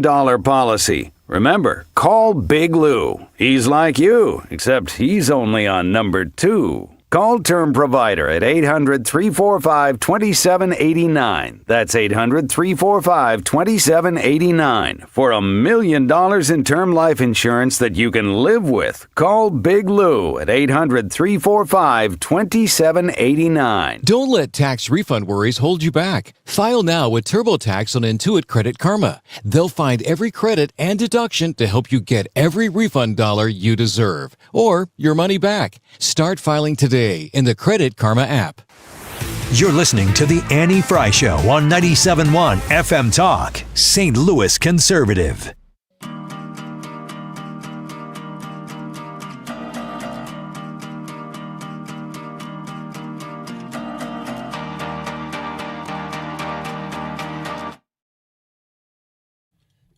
We were just talking off air about the usage of AI. I actually probably need to. I pay for ChatGPT, and I used to use it a ton, but now I'm using Grok a lot more, and I don't use ChatGPT as much. I need to stop paying for that and maybe pay for Grok. I did the whole sign up for a month thing once just to use it up, and then canceled it to see what was better about paying for it. Well, you were waiting for your doctor to get back to you. Did you get my message where I told you to get your scan from the doctor and just put it into AI? Oh, I just saw that. Yeah, But you heard from your doctor. Yeah, I already heard from my doctor. So there are people who are doing that just as a rule now. It's just I've not taken medical advice from AI, but I've researched things in AI. Source information. Yeah, and then found out, well, what about this and what about that? And that's, I guess that's the only nice thing that I've discovered about AI is, you can do a Google search for this stuff, but this is actually talking right back to you instead of giving you links. It's just saying, this is what I found in language that's easy to comprehend. Gives you complete contextual thoughts on a particular topic as opposed to just a fact you're looking for. Yeah. And I use it a lot. And I recommend it, but I have to figure out, I gotta choose a side here, ChatGPT or Grok, and I don't know how I could possibly choose ChatGPT. I like it, but I don't like what is going on behind ChatGPT. I much more would entrust Elon Musk and Grok, it's probably exactly what he wants me to do, over ChatGPT and, was it Sam Altman or whatever it is. Do you find that paying for it is better, though? Yes. Like it's doing a better job? Faster processing and deeper processing and less limitations. Absolutely. But you would have to decide, I'm going to be a user of this. But I use it for everything. If I wonder, this is what I've talked about this a lot. Kids today don't know what it's like to wonder about anything, and it ends there. And then the boldest, most obnoxious person in your friend group or your family group tells you what the answer is, and you kind of choose to accept it. That's how we grew up. So you just go, I don't know. I wonder what blah, blah, blah, blah, blah. And then you'd kind of all circle around your thoughts on it. And then you'd move on to the next topic. Now if you say that, somebody inevitably goes, well, why don't we just Google it if you haven't Googled it from the jump? What drives me crazy. crazy. And it's like a facepalm thing. Why didn't I think to Google it? Well, my kids have now grown up in that environment of instant information, which I didn't and we didn't. And so we'll be talking and just having fun, just talking about whatever. And I'm talking about roller coasters or rides with my son right now because we're getting ready to take a trip. And he's like, oh, I wonder how fast that roller coaster is. He just goes, find out. Dad, tell me how fast that roller coaster is by typing it into your phone. I'm like, we were having fun, though. And it's like it halts it because... You were the guy who knew everything before Google, weren't you? No. Yeah, you were. I was no Cliff Clavin. Yeah, you were. You were the guy who was like... Maybe to an extent. In 1947... I can tell you one thing. That just Velocicoaster feels like the fastest coaster I've ever been on. Well, one thing I'm using AI, specifically Grok, for right now, and I would love your feedback on this, folks. So jump on in and give me your thoughts and context. I'm trying to grow the Annie Frey YouTube channel. And I'm trying to do it in a way that works with whatever YouTube is asking me to do. YouTube has an algorithm, and the algorithm says you're supposed to do blah, blah, blah. Well, here's the deal. I have a radio show that's on YouTube. So I'm not going to undo radio things. I'm not going to prioritize YouTube streaming things over radio because radio is where it's at. But you'll notice that our marketing for our show, the way we reach new people is going to be through social media. So I'm doing the same thing with Facebook, and I'm doing the same thing. I'm trying to learn Instagram for the love. And as I'm going through all these things, I've been talking to YouTube each day, each night when I put the stream together. How do I do this better? So we're going to talk a little bit more about that on the 2 o'clock, the first segment in 2 o'clock. But if you haven't yet, I want you to go to the YouTube and see today's thumbnail, and you might be able to identify some of the suggestions that Grok is telling me. This is what you need to do to make your stream better for YouTube, and give me your thoughts. We both just look annoyed at each other. Well, read the headline. What's the headline say? Now I get it. Okay, no kings. Oh my gosh. So, okay, I thought we were reacting to each other. Brad, did you get it? I got it, Annie. Thank you. Now I need to get a picture of Brad rolling his eyes at Ryan.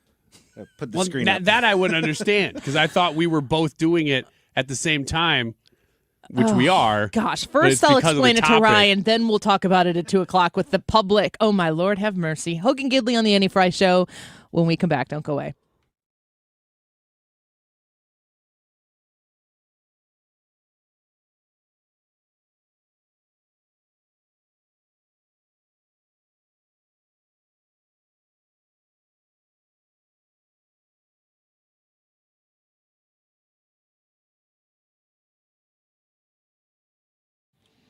AirComfortService.com. It's so nice outside. Is your AC running yet? I hope it is, because I hope you're comfy cozy.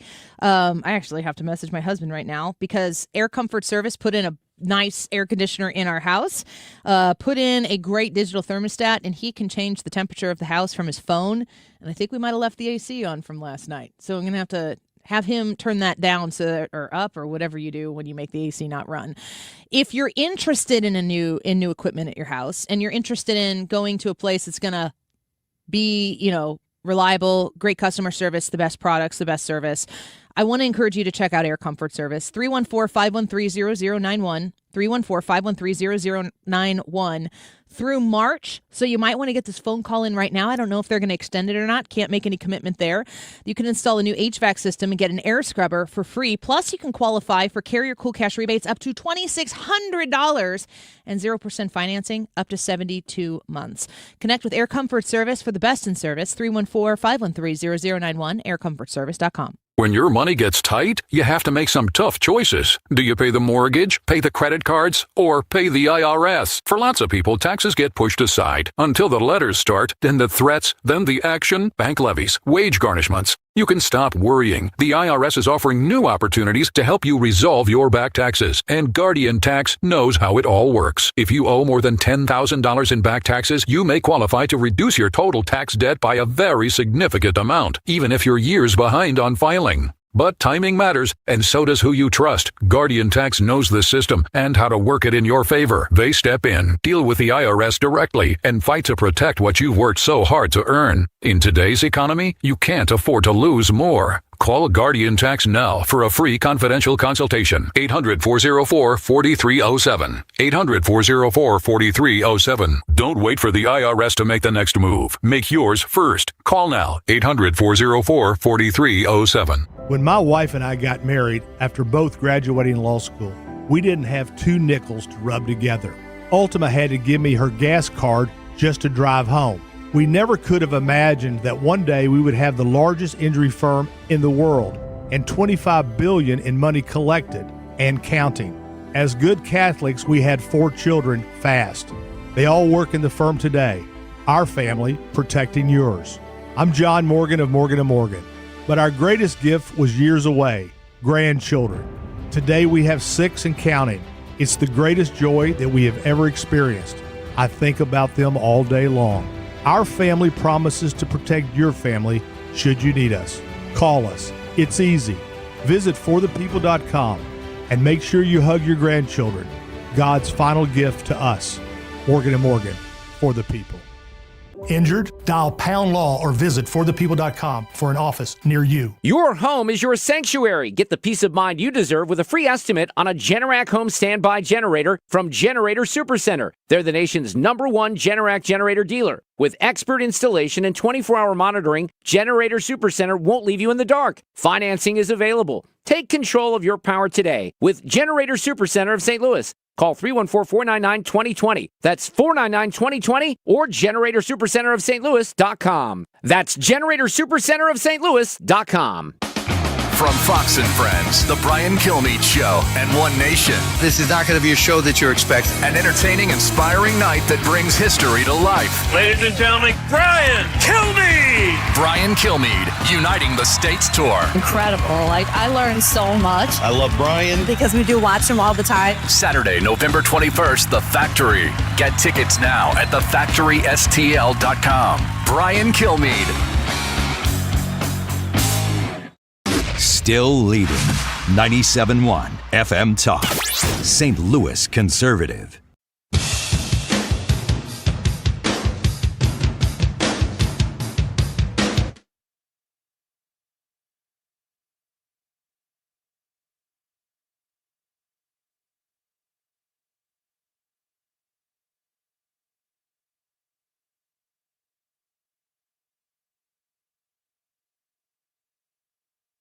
I guess, not allowed to do. But we're very popular. I mean, what can I say? MAGA loves the fact that they're not going to have somebody with a nuclear bomb over their head. MAGA loves the fact, like in Venezuela, everyone said, oh, this is going to be very unpopular. Well, we're now taking in hundreds of millions of barrels of oil from Venezuela, and we're giving them a lot, and we're keeping a lot, and Venezuela is doing better than they've ever done. We had 100 million barrels of oil in the first week. We more than paid for the entire attack. In fact, we made it probably 4 or 5 times more than the cost of that attack. But it showed the military power. I mean, the war was over in 45 minutes. And that's a strong military. You know, if you go to Venezuela, everybody wears a uniform, all right? There are a lot of people. But we're getting along great with them. Now, MAGA loves it, because we're there and we're participating, and it's, you know, one of the most valuable oil sites or oil countries in the world, just behind us. We're producing now more oil than Saudi Arabia and Russia put together. President Trump visited the Five, and he was saying 100% of MAGA backs Trump. And let's talk to somebody who knows a little bit about MAGA, America First. Certainly, Hogan Gidley, the senior advisor for the America First Policy Institute. Hogan, welcome back to the show. It's good to have you with us. Oh, Annie, thanks so much for having me. I really appreciate the time. Well, everybody who hates Donald Trump, the best way they feel like they can try to defeat him is to try to divide MAGA, to shine a spotlight on people who are divisive. Everybody loves a MAGA defector who decides that they're going to go against Donald Trump, and then they celebrate him. They hated him the day before, but they love him the day after. Is there an America First division right now in the American electorate? No. The MAGA, listen, the person who decides what MAGA is the person who invented MAGA. That's Donald Trump. And so while you'll have a few saying, no, what really is MAGA is what I think. Okay, but that's not true because Donald Trump decides MAGA, and his MAGA supporters are the ones that support him virtually in totality.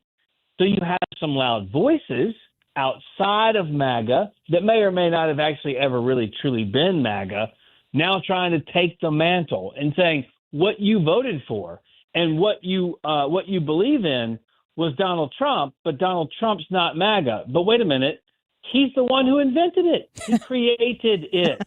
So it's just so silly to hear these people out there trying to pretend as though they're more MAGA than the inventor of MAGA. It doesn't make any sense, but whatever. That's kind of how it works. In this time, though, there are a lot of obvious pieces of news going on, both nationally and internationally, that they're difficult, hard issues to solve. Donald Trump has experience not just as a billionaire global businessman, but also as president before.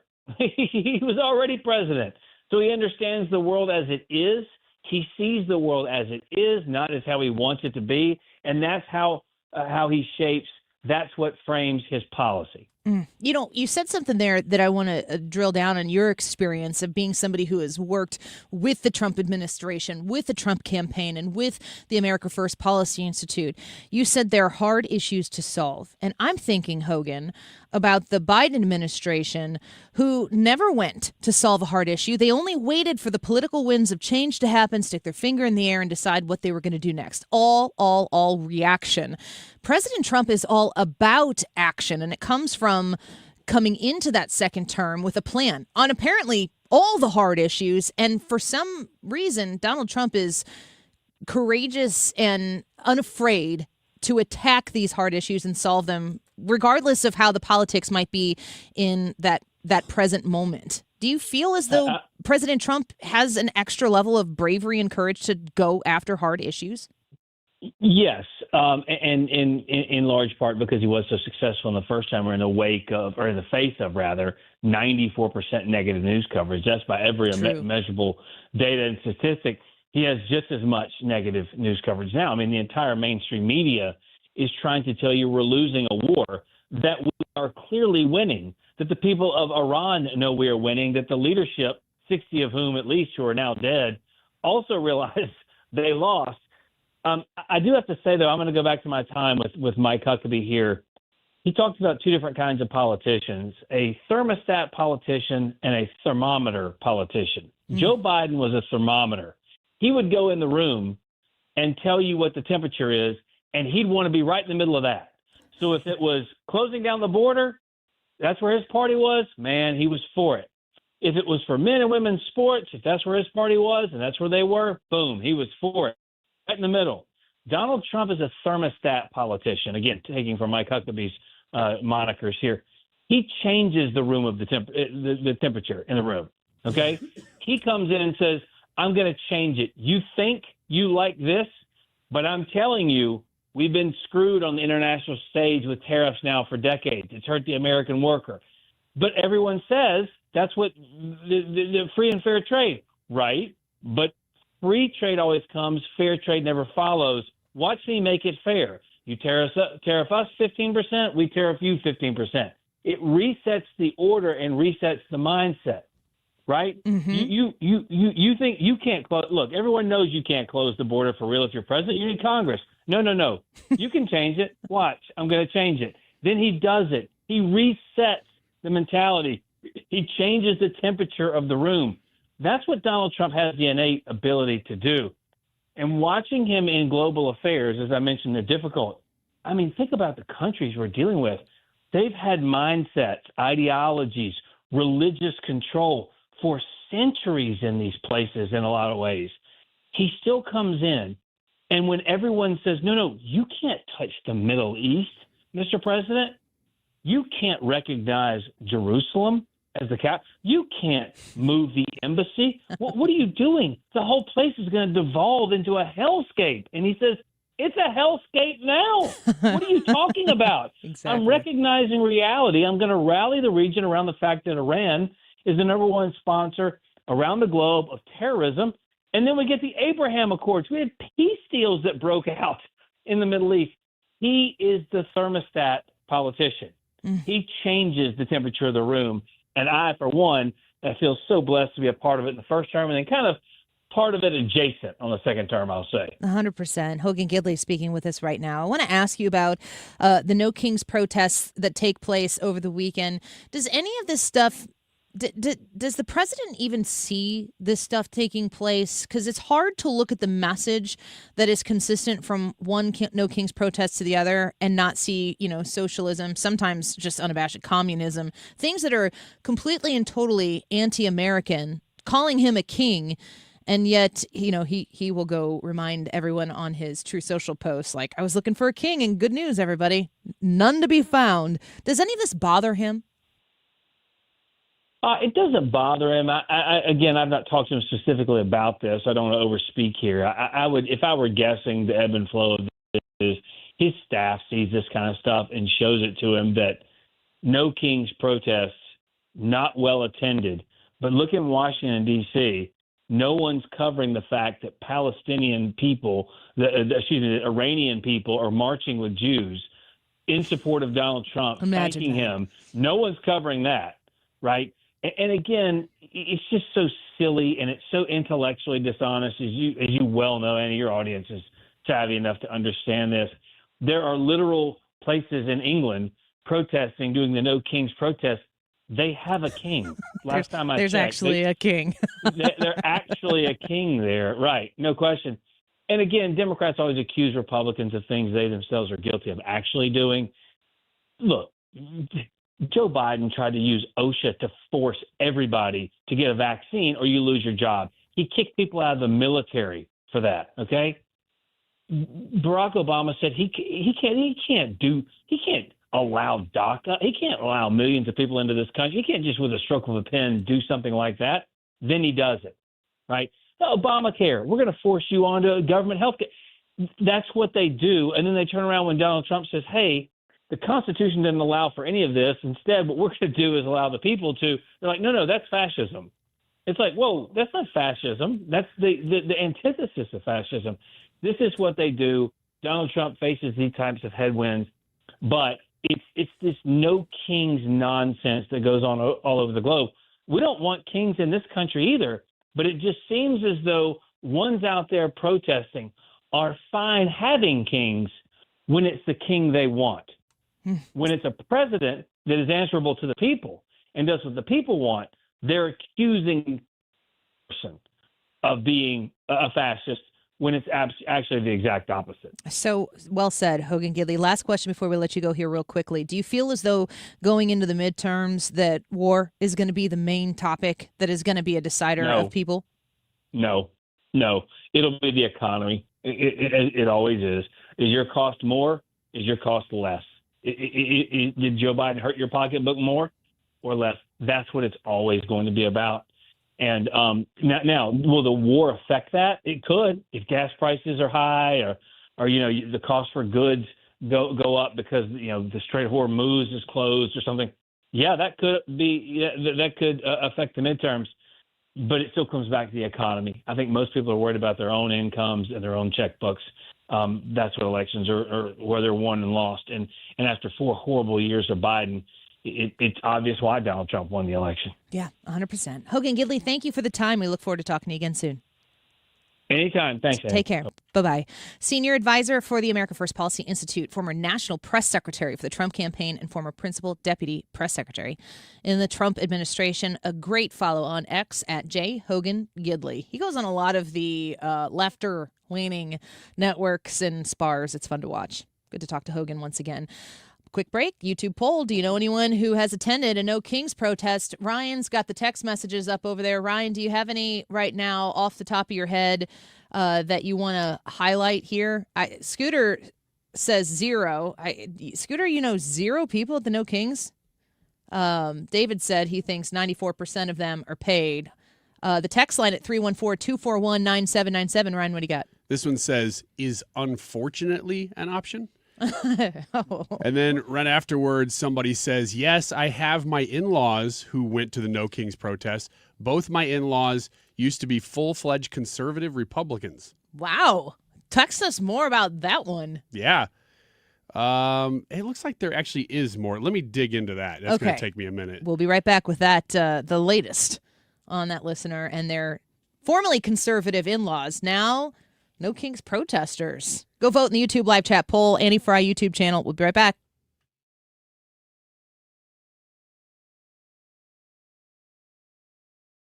Home Shield FoundationRepairs.com is the website. Consider the area in your home where you've started to notice a little bit of cracking in the walls. You've seen those lines that kind of just go up. Maybe the paint has first started to crack, and you're like, yeah, okay, paint's been there for a while. But then you realize it's gone into the plaster. It's gone into the actual wall. You've got a settling of your home that, if continuing on, of course, is going to cause you some serious issues. You want to get ahead of that. And Matt Hayes at Home Shield Foundation Repair, that's the number that you're going to want to call, 314-271-9900. And you can talk to him about a process called peering that can ensure that your home is going to be foundationally sound. If you want to learn about it before you call 314-271-9900, you can go online to homeshieldfoundationrepairs.com and look at their drop down to the services they provide and learn about peering. They go above and beyond, better than the rest here in St. Louis. You're hiring the right guy when you hire Matt Hayes. 314-271-9900, homeshieldfoundationrepairs.com. Jimmy Fallon in the house, and I cannot wait to see you finally, April 11th. Although we're not calling it a redo because we never did the thing in the first place. You can't have a sequel if you don't have an original. Get your tickets at 971talk.com/events. If you owe the IRS, you have a legal issue, and you need the Lance Drury Law Firm. We'll protect your rights. Log on at lancedrurylaw.com or call us toll-free at 888-367-6512. Game day comfort steps up to the plate Saturday, April 11th, when the Cardinals face the Boston Red Sox downtown. That night, fans can score a Cardinals dugout hoodie presented by Mercy, built for cool nights, late innings, and early season baseball. It's a classic, easy-to-wear layer you'll reach for all year long. Available in medium or extra large while supplies last. Don't miss this spring matchup. Get tickets and details at cardinals.com/promotions. Every Sunday home game is a Kids Sunday at Busch Stadium. From Team Fred Burden games to a kid-friendly DJ, ice cream, and family-favorite activities. Sundays are built for young fans. Plus, select Sundays feature kids run the bases after the game. It's a day made for smiles, memories, and Cardinals baseball together. Make Sundays your family tradition at Busch Stadium. Tickets and details at cardinals.com/KidsSunday. Don't get lulled into believing the IRS is getting soft. It's just the opposite. Hi, this is Lance Drury with the Lance Drury Law Firm. We are being told by IRS collection officers that their higher-ups are demanding that they get more aggressive than ever. So don't ignore them any longer. Level up. If you have unfiled returns, unpaid taxes, levies, or liens, call me, Lance Drury, today and let me get between you and the IRS. I'll protect your rights. At the Lance Drury Law Firm, our practice is focused 100% on fighting the IRS. Remember, IRS problems are legal problems, and they need to be handled by an expert attorney who's done it for decades. So call the Lance Drury Law Firm today. We're local. Our office is right here in St. Louis.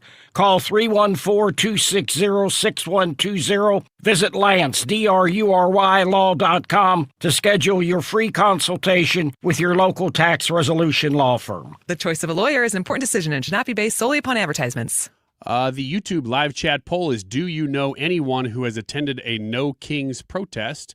The three answers you could choose from are yes, yes, me, or no. A lot of texts and a lot of comments on this. and keep them coming. Very, very interesting messages that we're getting about this topic.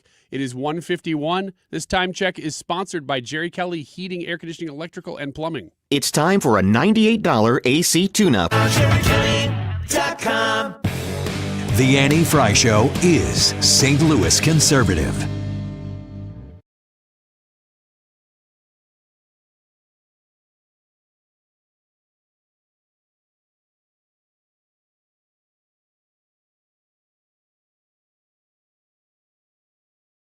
All right, you got some text messages from the listeners at 314-241-9797 on the friends and family members or acquaintances maybe that are going to the No Kings protests. So let me finish that one that I mentioned before the last break. It starts this way. Yes, I have my in-laws who went to the No Kings protest. Both my in-laws used to be full-fledged conservative Republicans. That has totally changed since the insurrection. So I'm not sure exactly where this person is coming from. But then they go on to say, I do not agree with their new stance to the left, but in the sake of family harmony, I say nothing. Both are well-educated, intelligent people who have been coerced into thinking differently. It's kind of back and forth there. I'm not really sure. I know another family that was super pro-Trump, and January 6th changed the game for them. Here's another one that says, I had a few coworkers, and this one just came in during the break. I had a few coworkers and neighbors that went. Two of them said they were given $100 Visa gift cards through their church organization, sponsored by some other group. This okay, lefties, 3%. This is the separation of church and state opportunity. I'll pause. Yeah. So I don't think what they're implying is it wasn't the church that came up with the money, but the church facilitated this other group's money. Yeah, and if you're in a sermon, you're like, babies should have the right to live. Then the people are like, separation of church and state. 501c3, take it away. They all, this goes on to say, they all said they could not understand where the signs, the bullhorns, and the other materials came from, but it clearly was well organized. So every single person, not just those two that this person was talking to, said that they did not have all of that stuff pre-printed for them, so they would have been organic, but they were seeing a lot of people who weren't. I think a ton of it is organic, but I think the facilitation of it, I think there's so much money that, as if you didn't listen to us talk to Asra Nomani, and in the 12 o'clock hour, you can check the podcast and listen to her. She's done all the digging into the pennies that are being invested into these things. You could listen to some people who are there at these protests, and then they get asked by a person with a camera and a microphone, oh, why are you here? What are you doing? They never know how to answer the question.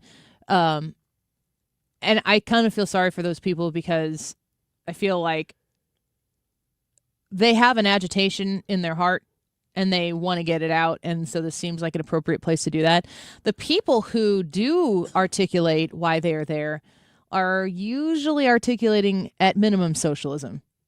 And so if they're smart enough to understand what the goal is, they don't really want to say it in a wide open way, because then you can critique the merits of the purpose of why they are there. And you can say, I just wholeheartedly agree with your concept. But they don't want it to be about a debate or a disagreement with a concept. They want you to think at the bare minimum, or actually, let me put it this way, at the maximum, they want you to think Trump thinks he's a king. That's bad. Come protest. Here's your $100 Visa gift card. Look, call me crazy, but you're crazy. I think socialism and communism sometimes get a bad rap. I know that the historical examples of them have failed 100% of the time, but this time, it's going to be different. It's a really weird way to be sarcastic for the people listening who aren't going to. I'm being sarcastic, which I am. Okay, just checking. Want to clarify. Our DEI hire is communist Ryan Wiggins. Thank you very much. We're very open to diversity of lack of thought. Yeah, I had to pretend to be a communist to get in the door. Yeah. And then I've kind of been like, well, I'm not actually. You're like, we'll put you on 97.1. I'm not going to go there. I'm just going to take the pitch, folks. If you know, you know. Let's talk about artificial intelligence, our usage of it when we come back. Ethan, sports and local at 2:18 and X's and Y's at 2:30. We'll be right back.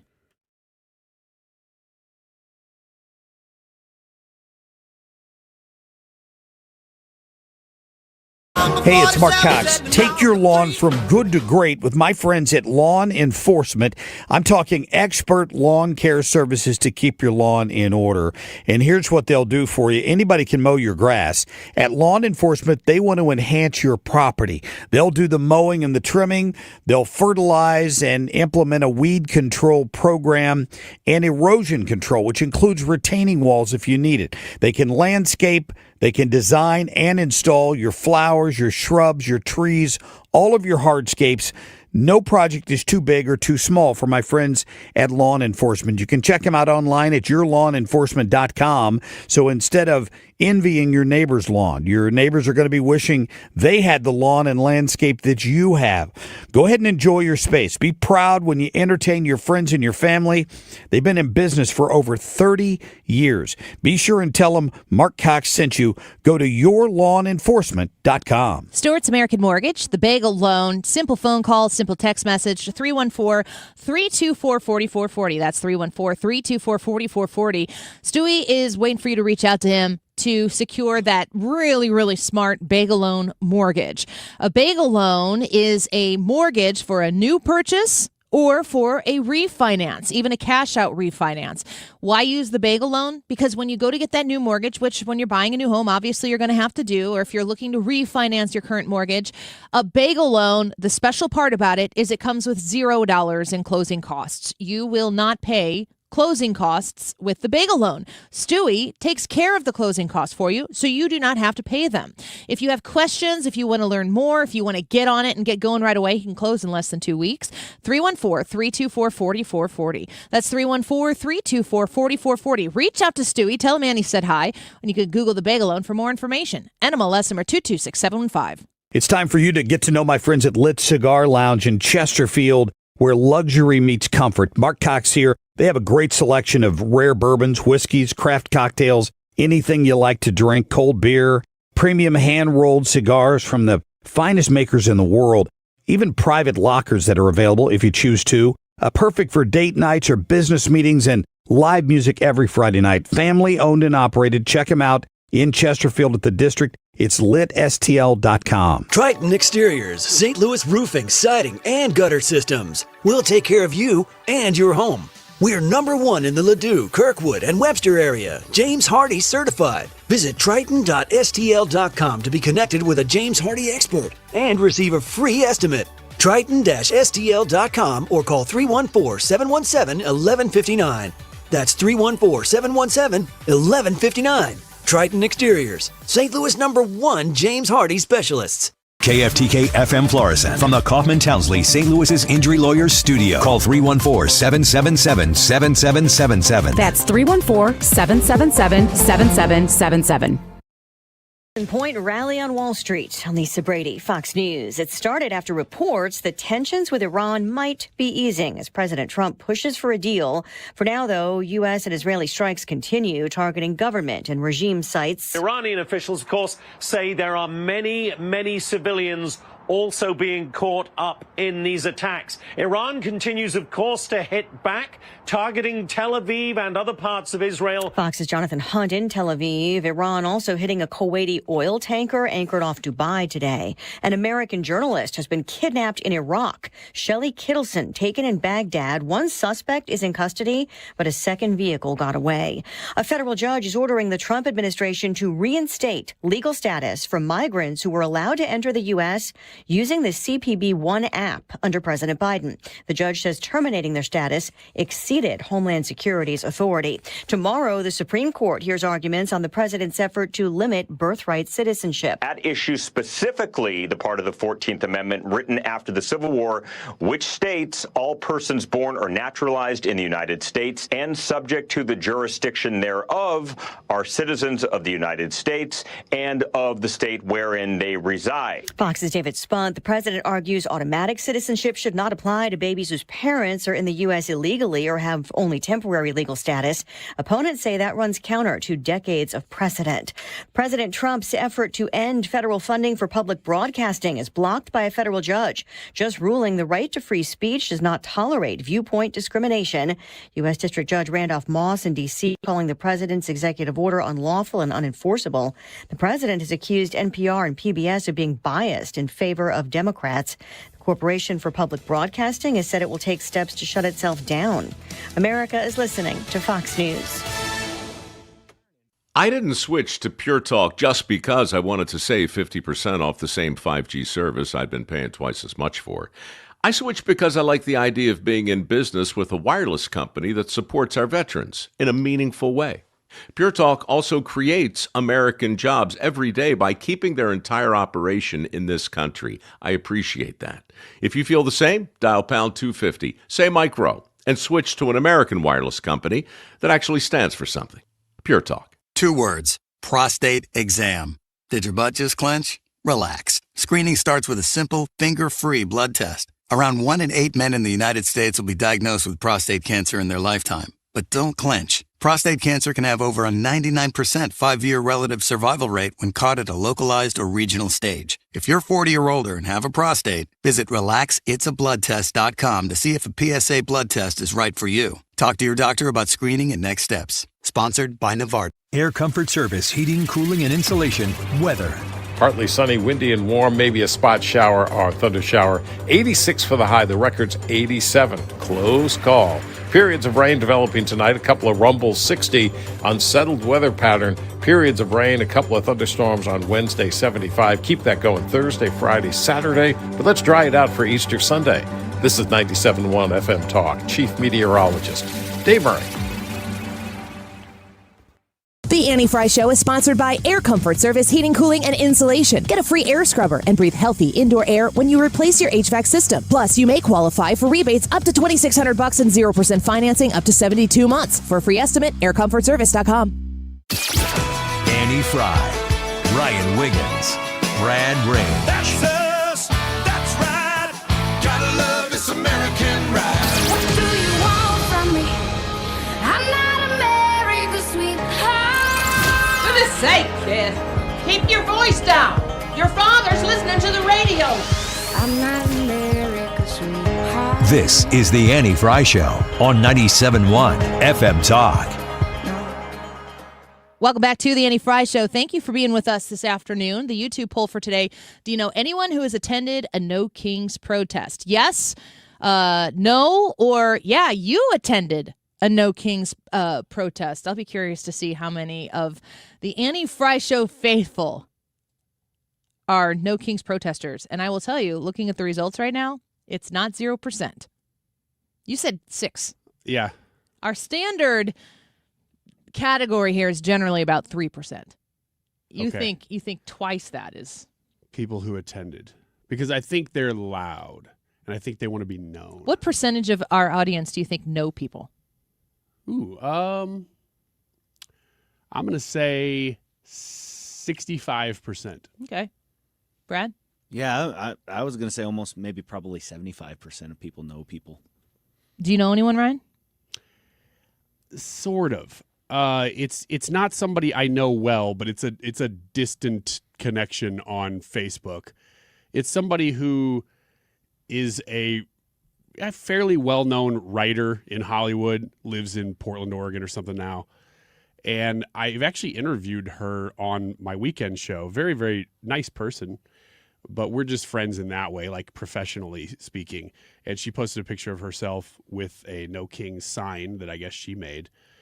And it's literally the only person that I'm connected to at all that I know went to this, and she's way out on This the sign that I'm West sharing Coast. right now? Let's take a look. Hands off. That's the sign. That's the one. And I had to read it. You know, you got to zoom in really close to see what that sign says. Yeah, I'm trying to make it big enough so we can. Yeah. But there are a lot of claims on there. And the first ones that I could read were Medicaid, Medicare, and Social Securities. Hands off Medicaid, Medicare, Social Security. So these big government programs. As far as I know, in Trump's second term especially, he and his administration have said intentionally that they're not touching those things. Only about 1 million times. That's what I thought. Yeah. And when we had a conversation with Dr. Oz a week or so ago, he was talking about how all of the fraud that they are looking to tear out of the hospice area or whatever, a lot of it dips into and crosses over people who are trying to access Medicare, Medicaid benefits. A lot of the fraud is people who are tapping into those benefits by fraudulent measures, taking people's identity or whatever. Rip out all of the fraud that's taking place, and it will more than fortify Medicaid and Medicare compared to what is happening right now. And look, you could maybe walk up to somebody with a sign like this, and let's say they were a rational person, they're just misinformed, and say, hey, with Medicaid, Medicare, and Social Security, I know you want hands off of that. Okay. Did you know that the Trump administration has multiple times said, and in action shown, that they are not going to touch those programs? They might say, yeah, but I don't trust Trump anyway. Okay. But then the next point that you would make is, but you could argue they're actually trying to save those programs by eliminating the waste from them, because they're going to become insolvent if you don't. It doesn't even matter. You're explaining something to people who don't want to be explained to. The reason those are the first three things listed is because it scares a group of people in our country that, like the elderly and those people who rely so heavily on publicly funded assistance for very good reasons. I'm not here to judge one way or the other, and at least particularly in this conversation. They're just emotionally charged, scary issues. You're not supposed, stop with the rationalizing and the explaining and the evidence-based debate as to what this administration is doing. Nobody cares about that who shows up and holds the sign. Yeah. My favorite one on here is hands off our wallets. Oh my gosh. You're socialist. What are you talking Hands about? Hands off our wallets? Our wallets? Our wallets? Our wallets? Hands off our wallets? I don't have anything more to add, but hands off our wallets? Stop. I can't even find where the justification for that would be. Hands off of veteran services. You really think this administration is saying, you know what we need to cut? Let's doge veteran services. Here's cancer research, which is on there. I think it's now time to point out that at multiple states of the union, Joe Biden said we were going to cure cancer while he had cancer and didn't tell anyone he had cancer, and they didn't cure cancer. How about, I'm highlighting another one here on the Also, sign. in the cancer research thing, RFK Jr. is pointing out quite a lot of things that might be causing cancer. That are part of our Let's get to the root of it. Cereal and things. No, hands off of Big Pharma. I'm going to highlight this one. Hands off schools.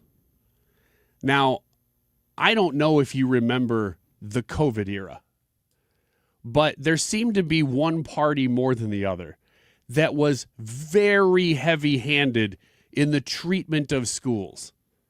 In addition to that, hands off our schools, the government is seamlessly interwoven into our school system, which is the problem. If you want to talk about hands off our schools and you look at what this administration is doing to try to inject more funds that I think this might possibly be. I'll be very curious to see how it shakes out. In the big, beautiful law, the BBL, that President Trump helped get passed with the Republicans in Congress in 2025, the amount of money that is about to flow into the households that have children who are looking to be educated in every kind of educational system, public, private, parochial, homeschool, charter, you name it. All of those children are going to have equal access to the amount of increase of funding that's about to come into that is going to be chosen by you. What do you need? Do you need tutoring? Do you need tuition assistance? Do you need to get out of your failing school and move over across town or maybe to the next town to have a school that's going to meet the needs of your child? Maybe not because your child is not succeeding. Maybe your child is bored. Maybe your child is an incredible ballet dancer, and you found some sort of arts-focused school that also teaches math and English and history, but is going to allow them to achieve at some sort of art form, music, dance, something like that. And they're going to go to a school that's going to capitalize on your child's talents. That's on the horizon, at least for Missouri kids, not Illinois kids, because J.B. Pritzker, the king of Illinois, has not said, you may proceed. Let me add this to schools also. The way in which this protest is carried out is that they don't want basically top-down. They don't want kings. They don't want top-down government. They don't want centralized government. Which no, they don't want ridiculous. The current king. They want the current. Yeah, they're fine with a king. They just don't want this guy. He is dismantling the Department of Education, which is probably where the hands off our schools comes from. You know what happens when you dismantle it at the federal level? It becomes more local control. So it is the opposite of the protest. What Trump is doing is making it less centralized at the federal level. The protest acts like he's doing the opposite of that and making it more centralized under himself, which he is not doing. He's not a king, guys. I hate to break it to you. Let's break here and bring the king of the Annie Frey Show in, Ethan, for Ethan Sports and Local. Ryan, are you prepared? For what? King Ethan. King Ethan. King Ethan. That's ridiculous. No, Yes. I'm not prepared for that. Dilly. What's he going to do? Is he wearing a robe? Whatever he wants. He's a king, man. Is he holding a scepter? Dilly. All right, come sit on your throne, king. And that chair, man, that is the throne in the pejorative sense. Ethan Sports and Local next.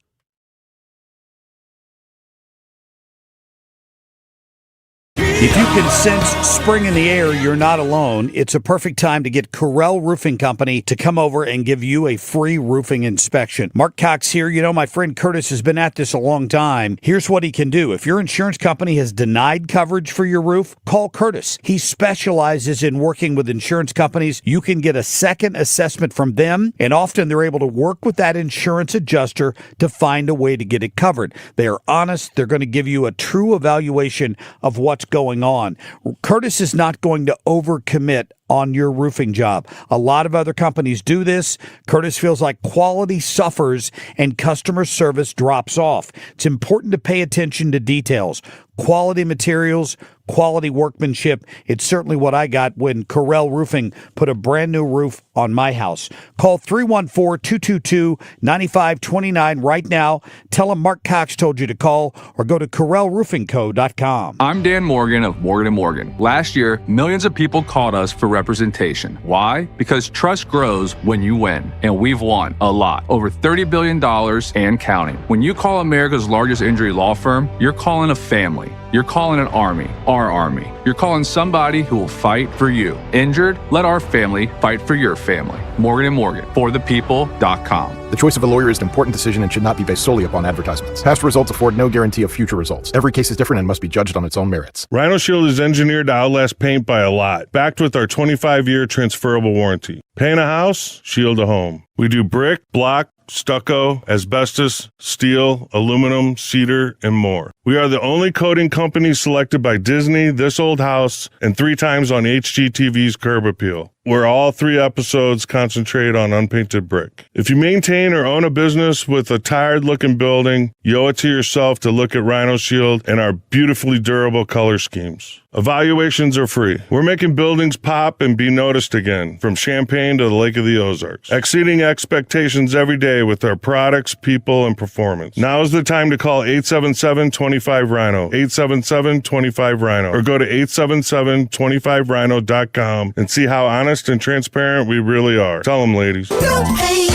don't Rhino, go Rhino Shield. Never paint your house again. Rhino Shield. Hi, I'm Bob Kershaw with Retirement Advisory Group. Hi, I'm Tammy Kershaw. When we meet our clients for the first time, they have built up a lifetime of savings. Their question is, what can we do with this money so we can live comfortably the rest of our lives? First, we develop a strategy to protect your nest egg from any market losses. Then, we build your own personalized structured income plan that will generate you an income the rest of your life. We put you in control of your money. You've earned it, and it's our job to make sure you enjoy it. Let our team show you how you can have the retirement of your dreams. Call us now at 314-993-9494 for a no-cost, no-obligation retirement review. You will also get a copy of our latest edition book, Your Key to a Worry-Free Retirement. We've been helping retirees and pre-retirees retire with confidence for 40 years. Call us now at 314-993-9494 or go online at retirementkey.com. That's retirementkey.com.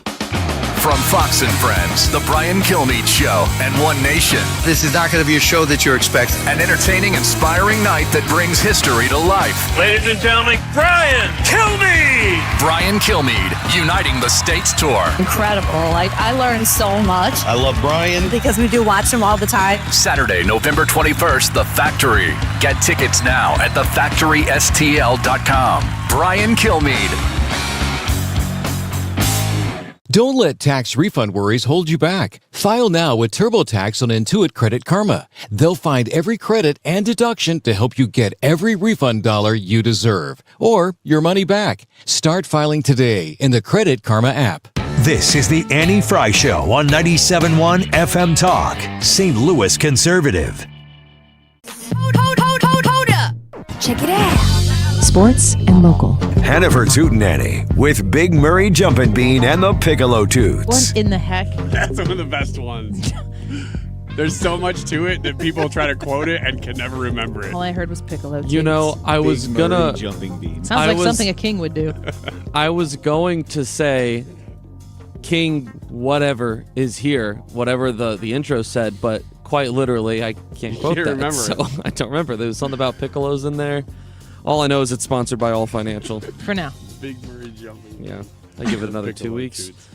2-week notice.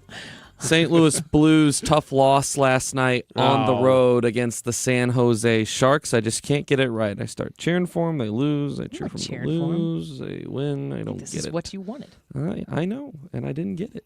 I don't know. Lost 5-4 against the San Jose Sharks. Snaps the 3-game win streak for the Blues.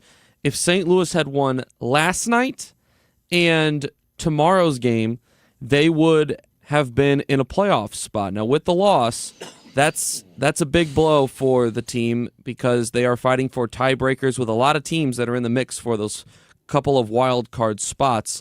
So with the loss, St. Louis 31-31-11 on the season, 73 points. They trail the Sharks, who have 75 points now, the LA Kings 76. That's who they face off against on Wednesday. The Blues had goals from Theo Lindstein, Pavel Buchnevich, Philip Broberg, and Cam Fowler. Congrats to Theo Lindstein, first career goal for the St. Louis Blues in his 10th game of the year. So the Blues back in action on their West Coast trip on Wednesday evening, facing off against the Los Angeles Kings. 9 games remaining on the schedule for the Blues. And if they want to sneak into the Stanley Cup playoffs, they have some work to do. The St. Louis Cardinals also lost last night. Scoring runs, though. 2 last night. So technically, they did score runs. I said what I said. They did score runs in the plural. You weren't wrong. You can win a game scoring 2 runs. No, you certainly can. They just every didn't last time night. the other team scores first in a playoff situation. This is my recollection. It's been so long. My husband, as soon as the other team scores, he goes, "You got to score 1 to win anyway." So, if it's a 1-0 game, he's unfazed. In this case, it would have taken 5 for them to win. Gave up 4 runs. At least 1. Pitching doesn't seem like it's going super well for the Cardinals. Off to a slow start. Kyle Leahy was the starter last night. He was fine. Matt Swanson was the relief pitcher that had the most trouble last night. He was very good in 2025, so I don't expect this to be a continuous thing for him. He's had a little bit of a bumpy start to the year, but I'm not very concerned about the slow start to the pitching, and Ryan mentioning that because they gave up a lot of runs in the opening series of the year. I think it was 7 runs, and then it was 5 runs, and then it was 11 runs. So lost 4-2 last night. Tonight, Andre Palante facing off against Kodai Senga. First pitch coming your way at Busch Stadium at 6:45. Yeah, that's right. Come on, baby birds. Couple of notable tours just got announced here in the last couple of days. One of them being old Benson Boone. I love him. Oh, love man. Benson Boone. I Benson don't even know Boone. why. I blame the algorithm. Coming to St. Louis. I like the commercial he did with Ben Stiller for the Super Bowl. When is What that? was that? I don't remember that one. I don't remember what product it was either. It was a failure. It was Ben Stiller doing what Ben Stiller always does, trying to be way cooler and self-unaware than he is, and everybody else around him going, Yeah. Didn't he like fall off the stage? Oh yeah, he falls or off the something? top of the stage and it's Yeah. real fake looking. I like that part because I like a good physical comedy, which is not really true, but I did like that one. Do you ever do physical comedy? I do not. I don't like physical comedy. I don't like British humor. I think we could really work that into the show. I was kidding, but I did like that one. Okay, we could do some Stooges here on the Andy Fry Show. Yeah, we could probably. I can run in a circle on the ground. I can do that. Prove it. Prove it. No thanks. I don't believe you. The Wanted Man Tour coming to St. Louis, the Enterprise Center on July 27th. Ooh, that's right after Jensen's birthday. I wonder if she wants to see Benson Boone. Is it $8,000 to go to the tournament? This is what the Fry family does. You can find out on Friday at 11 o'clock because that is when tickets go on sale. High up seats start at $8,000. I think Forrest Frank is in on July 24th. Oh, wow. That would be back-to-back. But he's not at Enterprise Center, is he? There's no way. He's not big enough. He's not big enough to headline at Enterprise Family Center. Arena or maybe Chaffetz. I do agree with that. Enterprise Center is a little bit bigger than those two, though. AC/DC also coming to town September 8th, the Power Up Tour, and they'll be at the Dome at America Center for the second straight year. Maybe that was 2 years ago that they were here, but they packed it out back-to-back Did you say DC nights. Talk? AC/DC, close, but no cigar. Wouldn't that be a fun concert? Jesus AC/DC Talk. Both of them together at last. That's what it would be called.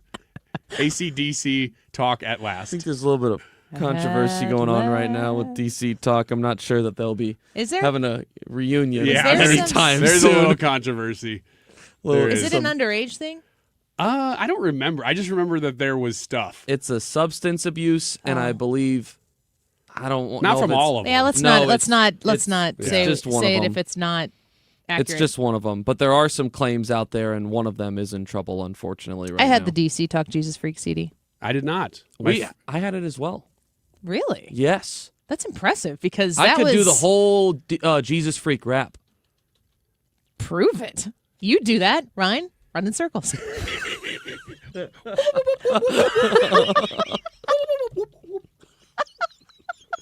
Oh my goodness. I did my part.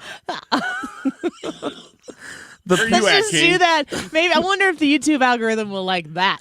I'm trying so We'll hard. find you out. people. Find out at 3. What if we threw in some Stooges? There's all the hand action too, but you can't see it. That's all right. Man, you know what's funny? I did not know anything about DC Talk or Christian music until I worked in the industry. And I grew In the up, industry, Yeah, I here he know. goes. I grew up with a guy who was a friend of mine for about 2 or 3 years, and I hung out with him all the time. Why isn't he your friend This anymore? guy, I don't have talked to him in years. He's Ryan has just too off many. The face He of just the map. got filtered out. No idea where he went. It sounds like it might have But been a he Ryan issue. was the biggest pot smoker I've still ever met in my life. I mean, this guy. He was in the industry? No, not Oh, in the okay. Christian All music right, industry. all right. He was just a friend in college. Okay. And he was so into pot. It's like all he did. He would wear a DC Talk hat everywhere he went. And at the time, I did not understand that was. I don't think he was trying to do it ironically. I think he genuinely liked DC Talk. But I still look back on that and go, what is this guy? I have no clue what this guy was thinking or doing. No idea. And I don't know where he is. Hope he's alive. Good to know. Great contribution to the segment. You're welcome. I didn't say thank you. The part where I ran in circles was awesome, though. Annie, what's your favorite concert you've ever been to? I would have to say just the magnitude of it, the one at Ohio Stadium with Chris Stapleton and George Strait. I don't know how you beat that. I was on what was probably the 30-yard line of Ohio Stadium, just watching Chris Stapleton and George Strait do their thing. That's kind of hard to beat. Yeah, that's pretty sick. Ryan? I saw Foo Fighters when they were brand new, before they really were big at all, at the American Theater here, and they were playing with Supergrass. What's the American Theater? It's not. It doesn't exist anymore. It was the Orpheum for a while. Now it's nothing. I thought it was the Six Flags Theater. No. And it was awesome. It was a cool show. I can't remember if they played with Supergrass or Veruca Salt, but I saw them twice back to back with one of those two openers. Either way, the openers were also awesome and two of my favorite bands. So that has to be at least one of my favorites. Unequivocally, I'm going to add my actual favorite concert that I've ever been to in my life from my own personal preference of music was Need to Breathe at the Stiefel. And it was like it was for me. All of the things that I like about Need to Breathe music. And I was told by somebody else who was there that this was not like the concerts they do at all. That usually they have like this just crazy energy and they're all over the place and it's super, super charged. But this was like the backyard, like Edison bulb lights all over the place. All of the different instruments that I love in kind of a southern bluesy rock folk kind of Americana music, and they're into the what's the name of the album? I don't know. Deep. No. Into the Blue. I was thinking Into the Unknown, but that's Frozen.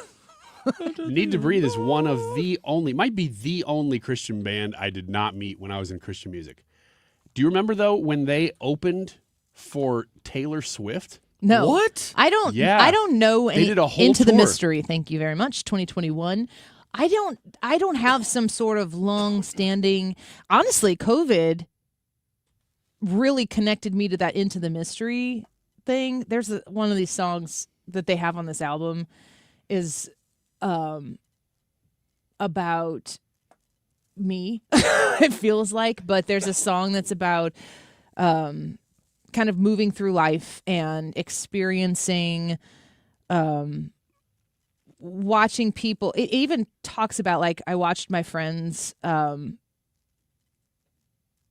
pass me up on the radio or something like that. But he's talking about it in a music sense, where in his career he was trying to go this one direction, but he was around all his peers and they were moving around. It was 2021 was when a lot of things changed here on this show, and it was I was in a state of devastation coming out of COVID, having a baby. Everything fell apart for me, and it all ended up for the better, and of course it would, but that album was so incredible, and it really connected me back to an element of faith in a way that, like, the beauty of faith is actually in suffering and struggling, that brings you closer to God, and that album is certainly it. And then when I went to watch the concert, it was just so beautiful. You know how, like, you can go, like, the concert, when you talk about being at concerts that you absolutely love, it sounds like a nightmare to me. I was like 16. Well, I mean, but you went to that weird one in Chicago where you got on stage. Oh, yeah, the one just last year. That was like almost exactly a year ago right now. Yeah.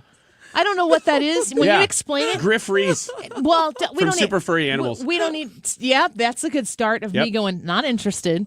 The closest Super Furry Animals concert I ever went to was to go watch Pittsburgh and the Cardinals play July 4th weekend during Furry Weekend.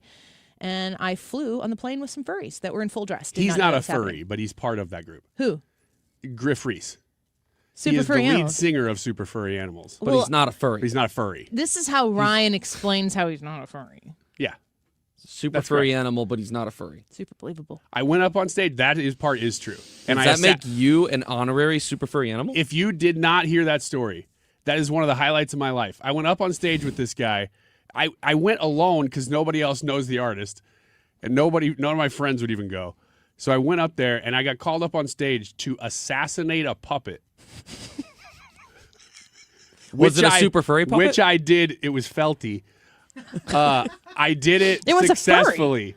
I successfully assassinated How that did puppet. you do so? I pretended to have a gun and hold it behind its head. Ryan. Boondog Saints like style. Ryan went to this concert alone. Yeah. In Chicago. Drove 5 hours. And everybody's too cool. You know, they're all shoegazing. I'm not too cool. And then And he's Ryan's like, "Can I get I'm not too cool. Ryan's like, in his I'm accent, your guy. I'll assassinate the Can I crap get- out of can I this get puppet. a- contact. Can I get a volunteer? Literally nobody in the room raised their hand. I was like, me. He's like, I will take you. Anyone else? There's got to be security camera footage, right? There's got There's to be. not a picture of me. We There's put out gotta a be. plea Yeah, we on this did. show for anybody with any sort of visual evidence of that. I take it back. The Foo Fighters suck. That was my best show. That was your best show. Yeah. X's and Y's next.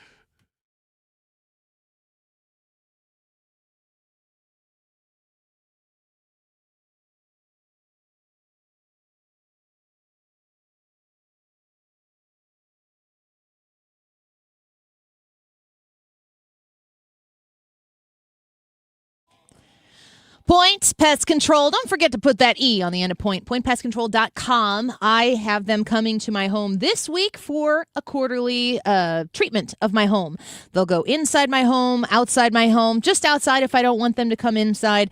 The key thing you need to understand about the treatments that they do to your home is they're perfectly safe for you, for your kiddos, for your grandkids, for your pets, but it'll take care of any pests that you have brewing, problems that you have brewing in your home. If you've got a pest issue right now that you know you need addressed, it is time to call Point Pest Control. They work in Illinois. They work in Missouri. Their phone number is 636-798-0023. When you call Point Pest Control, throw my name out there, Annie, and you're going to save an extra 10% discount on top of whatever specials they have going on. So don't forget to tell them you heard about it here on the Annie Frey Show. I am a paid subscriber of the quarterly plan. I trust it. I want you to encourage your spouse or whatever. You guys sit down and discuss it, consider it, but these are the people who are going to solve that problem, and then you're going to be pest-free like the Frey home. 636-798-0023, pointpestcontrol.com. Have you ever felt like you were living just a B or B plus life? It's so dangerous to live that, more dangerous than a B minus or a C plus life, because when you're living a B or B plus life, you don't change it. You think it's good enough. Is it? I'm Susie Welch. I host a podcast called Becoming You. People think, okay, an A-plus life is not available to me, but there is a way. We are all in the process of becoming ourselves. Listen to Becoming You wherever you get your podcast. You know that Chick-fil-A sells more than chicken, right? Hello, my name is Jaleesa, and a little thing I love about the Chick-fil-A sausage, egg, and cheese biscuit is how it's all of my favorite breakfast items in one good bite. That fluffy egg, that melty cheese with that perfectly grilled sausage. It just gives you that warmth, that comfort food that you love. It is the best possible option for a classic breakfast. Comfort is calling. Order a Chick-fil-A sausage, egg, and cheese biscuit with Simply Orange Juice on the Chick-fil-A app today. Real guests paid for their testimonial. Workdays can be unpredictable, but your workwear shouldn't be. With a Cintas Apparel Plus program, you'll have freshly laundered garments for everyone on your team delivered every week. Cintas has workwear for just about any job imaginable, with high-performance fabrics and an uncompromising fit that stretches and moves with you. Don't leave looking and feeling good to chance. Visit Cintas.com. Oh, I'm ready! And get ready for the workday. Okay, I have some really good news. While we do have the 0% a lot, we do have it on our regular products because you will be unbelievably shocked, especially if you call me and I'll give you the straight up scoop on how much money you can actually save by if you spent $20,000 versus $10,000 on a system. The difference could be as little as, I don't know, let's just say, not to exaggerate, 5 cents. So be careful out there, and always remember your energy savings is based on your house. It is not based on the equipment. So common sense advice and help and guidance. Again, call me, Bart Inman, one easy number, Missouri and Illinois. The easiest, 314-293-2600. Again, one easy number, Missouri and Illinois, 314-293-2600. Or on the internet, that is bartinman.com. That is Bart with a B, Inman with an I.com. God bless. The YouTube live chat poll today is, do you know anyone who has attended a No Kings protest? We are giving you 3 options, yes, no, or yes, me. Let us know which one is you. We'll give you the results before the end of the show at 3 o'clock. 2:35. This time check is sponsored by Jerry Kelly Heating, Air Conditioning, Electrical, and Plumbing. Tune up. JerryKelly.com. From the gateway to the airwaves. 97.1 FM Talk, St. Louis Conservative.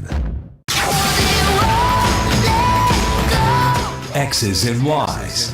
So we love to use this as an opportunity to just kind of define the differences between the XXs and the XYs.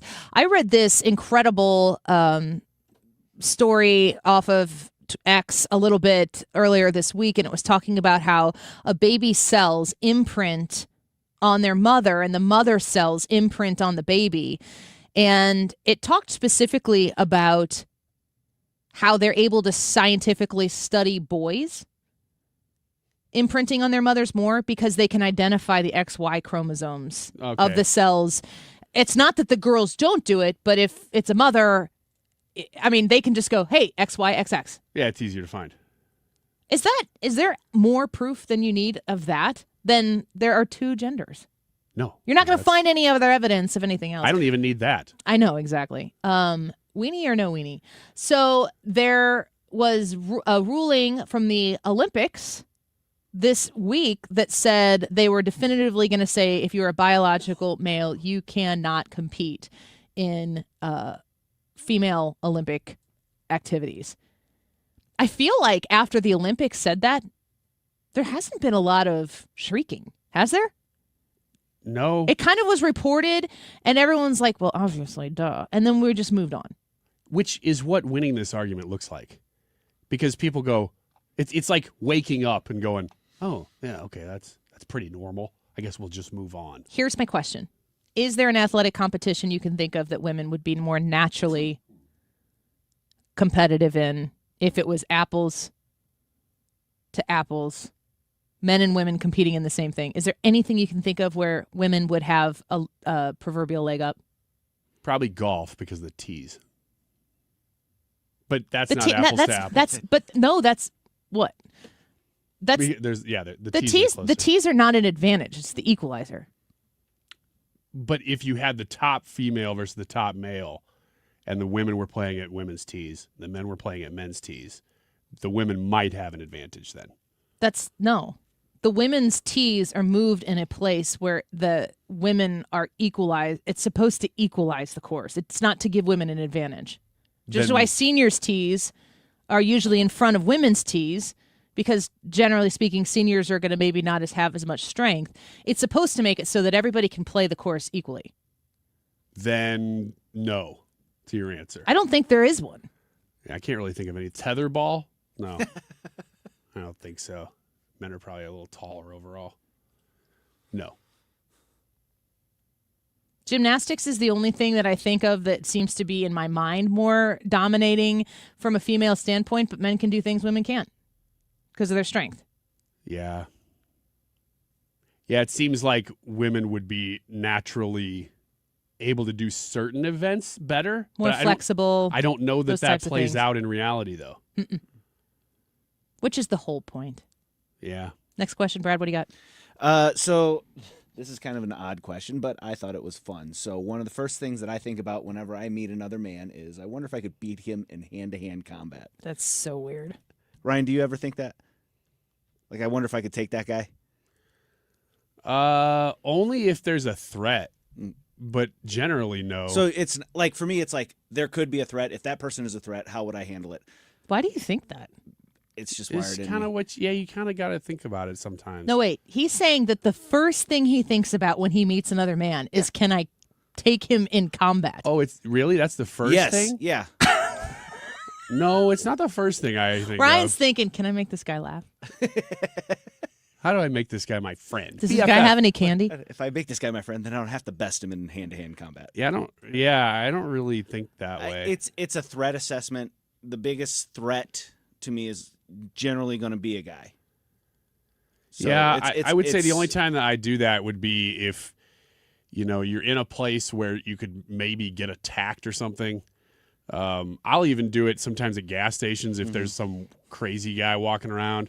I'll think, well, what happens if he comes up to me and he gets crazy? I don't know. But that's about it. Who would win in a fight between you two? Brad's got more weight than I do. And I don't mean that negatively. We were about to fight. I just mean he is bigger than me. So he could probably win. I'll take that. Brad's not disagreeing with that. But my question is actually this. Is there kind of a female equivalent of you meet a girl for the first time and you have a certain question or thought or wonder about that woman that is unique, not unique to that woman, but common across the board. Like you interact and you go, I wonder if I can beat her up. I wonder if you could no, beat I've her never up. thought that about another woman. No, but well, that actually I've got a question that's written kind of in that way. So let me ask you this: do women at first meeting, do women categorize other women by their attractiveness? No. I think that there are immature females who have an internal problem that might cause them to assess their attractiveness, their own attractiveness to another female's attractiveness. I would have to say that being somebody who is very happily married this year for 19 years, your level of attractiveness means nothing to me. I would say my first assessment is, does this person seem like they're going to be high maintenance or low maintenance? And I think you can tell that pretty quickly. And are you low maintenance? Let's go. Let's be friends. If you're high maintenance, I'm not opposed to being your friend, but I don't need to spend my time maintaining another adult. Hard pass on that. Okay, put that whole question out of mind of walking up and assessing somebody, whether it be male or female. Do women categorize other women, or men for that matter, by their shape? Like, do you remember that this person has an hourglass shape, or this person has this kind of body ever? No. Do men do we do that? I don't do that. I think men look at the attractiveness of. I think my assessment is that men are assessing the attractiveness of both men and women, because you're trying to assess threats or attractiveness from a female standpoint, I would assume. Do we do that with men, though? I mean, we definitely do with women. I don't know. Like, you're obsessed with Nate Foy. He's just on the TV. He stands out, though. It's because you're attracted to him. I'm not attracted to him. You are in a non-sexual sense. I am not. Period. We're talking about it a whole calendar year later. Yes, because of you. Because I made some flippant comment about that's a pretty attractive man. You said he's right the there. most attractive man at Fox News. I probably did say that. You did. And I stand by that. But I am not attracted to him. But I think that men assess attractiveness in other men, not in a sexual way, but in a if you're an attractive person, things are easier in life. That's just for sure. Way. Yes, absolutely. That's probably in fair. a do I need to fight this person way, apparently. I guess, yeah, if you're Brad. I guess so. I think insecure women will assess attractiveness in other women, but man, you can grow out of that once you decide to start being an adult. Next question. How do women shed so much hair and not go bald? I actually do not know the answer to that. Great question. I'm cleaning up hair over here all the time. I don't know if we vacuum in this place, but I'm constantly over here because I brush my hair before the show and maybe 1 or 2 times during the show. Yeah. And it just goes. Yes. Are you less, here's a return question for you both. Are you less grossed out by your wife's hair than you are hair? Not really. Really? If it's hair, it's hair. There are certain shirts that I'll pull out, especially in the winter, that they just get hair in them. And I know that's probably my wife's, but regardless, I'm like, ugh. No, if you noticed your wife's hair on your shirt, does it gross you out? Yeah. Brad? No. Why? It grosses me out because it's just, I have to peel it off. Like, this is... I mean, I shouldn't even say gross me out. I'm just annoyed by it. I don't want that to be a thing. Because here's what happens. If it's, especially with shirts, I don't care about the bathtub and the drain and all that stuff. That's annoying, but it's no big deal. No, that can be a really big deal. It's probably That's a bigger like deal. actually the worst But deal. Here's where I will emotionally react. Said from to a family of 4 women with hair. is that if it gets stuck in, and it's probably from laundry and stuff, that it just kind of gets stuck into a shirt. That if I can feel it on my skin and I can't find that hair, it will drive me mad. I can't find You're this just jealous stupid thing. that she has hair to spare. I am not. Because if I was, I would take it and save it and curl it up on my head like a twisty cone. Then you could be curly. It's a twisty cone. We'll do a couple more questions here on the other side of this break, including the YouTube live chat poll. Do you know anyone who attended a No Kings protest? Come to the Annie Frey YouTube channel, youtube.com/@AnnieFrey, and vote. A reminder, if you subscribe to the Annie Frey Show YouTube channel and you hit the notification bell, when we go live, you'll be reminded that we're on the air, and the live chat will be up there for you to vote in. You can just start the day getting that vote in and then pop on the Odyssey app, AUDACY, and stream us everywhere you go in crystal clear connection. We'll be right back.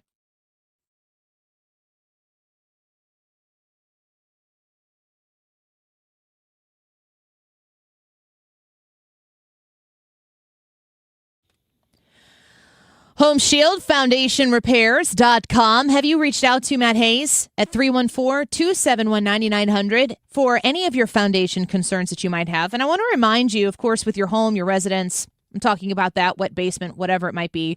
But also, if you have a church or if you're in charge on a board or something of a building that needs to have the foundation looked at, you need to know that you're going to a place that is reliable. You need to hire somebody that everyone's going to say, okay, yes, these are the people that we can trust to fix this problem. You're going to want to have somebody reliable like Home Shield Foundation Repair out to assess your situation.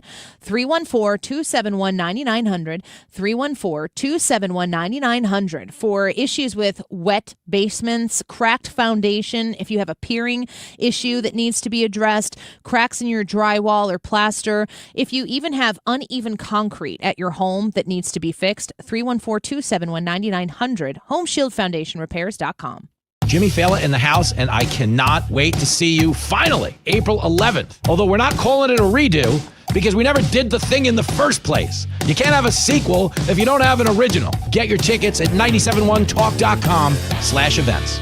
Hi, it's Mark Cox with Gloria Liu of Your Home Sold Guaranteed Realty. Welcome back, Gloria. For years now, you've been on 97.1 helping families plan that next big move with your Guaranteed Sold program. For those planning to sell their home this year, what's your advice for sellers? Thank you. My advice is simple. Do your homework before listing your home.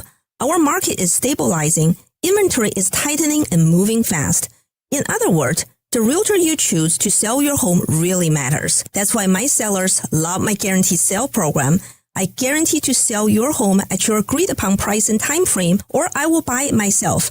I have thousands of buyers in my buyers in waiting database, so your home may already been sold before it's ever hit the market.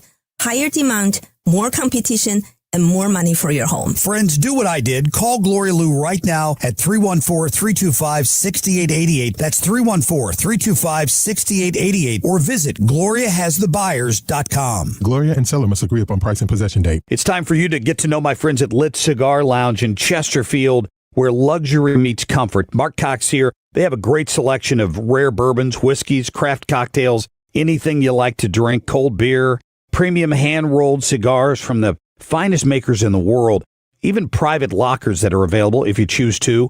Perfect for date nights or business meetings, and live music every Friday night. Family owned and operated. Check them out in Chesterfield at the District. It's litstl.com. Your home is your sanctuary. Get the peace of mind you deserve with a free estimate on a Generac home standby generator from Generator Supercenter. They're the nation's #1 Generac generator dealer. With expert installation and 24-hour monitoring, Generator Supercenter won't leave you in the dark. Financing is available. Take control of your power today with Generator Supercenter of St. Louis. Call 314-499-2020. That's 499-2020 or GeneratorSuperCenterofStLouis.com. That's GeneratorSuperCenterofStLouis.com.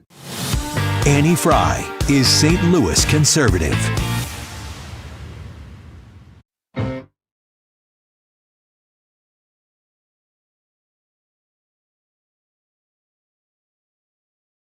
Welcome back to the Annie Frey Show. A few more X's and Y's questions here before we get to the YouTube poll question, which you can still vote in.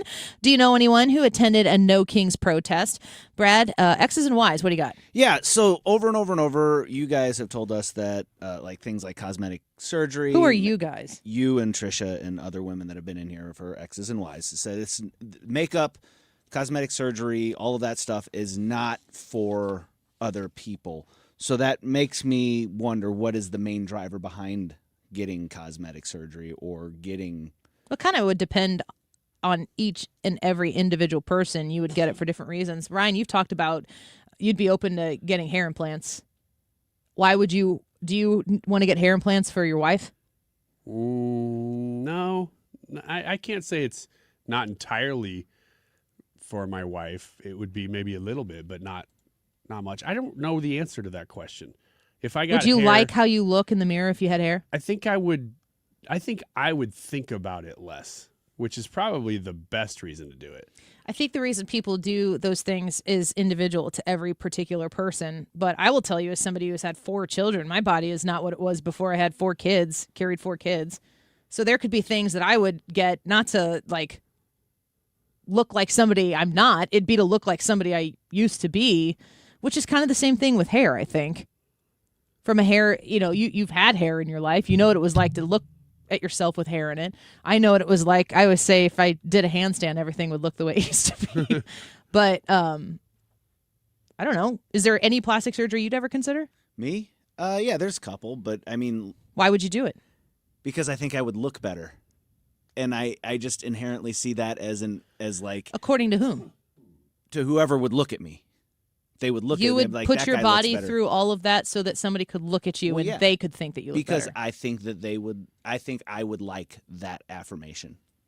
So it's so that you would feel better. I would feel better because I think that other people, like if there were other things to do that didn't require plastic surgery for me to, or cosmetic surgery for me to feel better about or have that affirmation, I would do that too. I would totally do a mommy makeover and try to get my body to be a little, I have like a 4 baby mommy pooch, and I've lost over 20 pounds with GLP-1s with Infinite Vitality, who I have endorsed before. I'm not actively endorsing them right now, but I encourage you to check them out in Glen Carbon.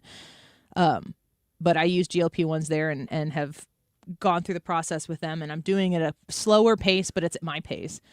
And I feel really good about that. Losing 20 pounds is great, but I don't look like I did before I had children. I've got stretch marks and everywhere, and I'm not mad at them anymore. I've told this story before, but one time I was getting ready for a shower, as a mom is apt to do, and you've got an audience in there, and I had my daughter, who at the time was maybe 5 or 6 years old, and my kids always would point at my stretch marks and talk to me about them. It's like the first thing they see. And my daughter looked at me and she goes, "What did you call those? Strength marks?" And I'm like, "You're darn right." And I said, one day I'm going to write a book and I'm going to call it Strength Marks, because you go through life and your body is stressed physically, visually, but also figuratively speaking. And it turns out that I gave life to 4 human beings, and I was left with some of these scars on my stomach. And I can look at that and feel ashamed about it, or I can look at it and go, wow, look what I did. And it's really a matter of perspective. And does that mean I want to keep those stretch marks there so that I can remember that? No, I can see my kids. I know they're there, pretty proud of them. I don't need to have the stretch marks. But it's just a matter of perspective. If I didn't get rid of them, my life wouldn't be ruined. Yeah, that sounds My like belly a is. quote that would be in a really heartwarming commercial. Like For my what book? What do you call those? One day? Strength marks? Mhm. And it'd be like, and there's like a nice moment, and then they like Nestle Toll House, baking memories. Eat cookies, and you too can have strength Yeah, that marks. too. That's how I got mine. That too. Yeah, that's how we got ours. Yeah, I mean, I would love to do a mommy makeover. If you got an idea, send it to me.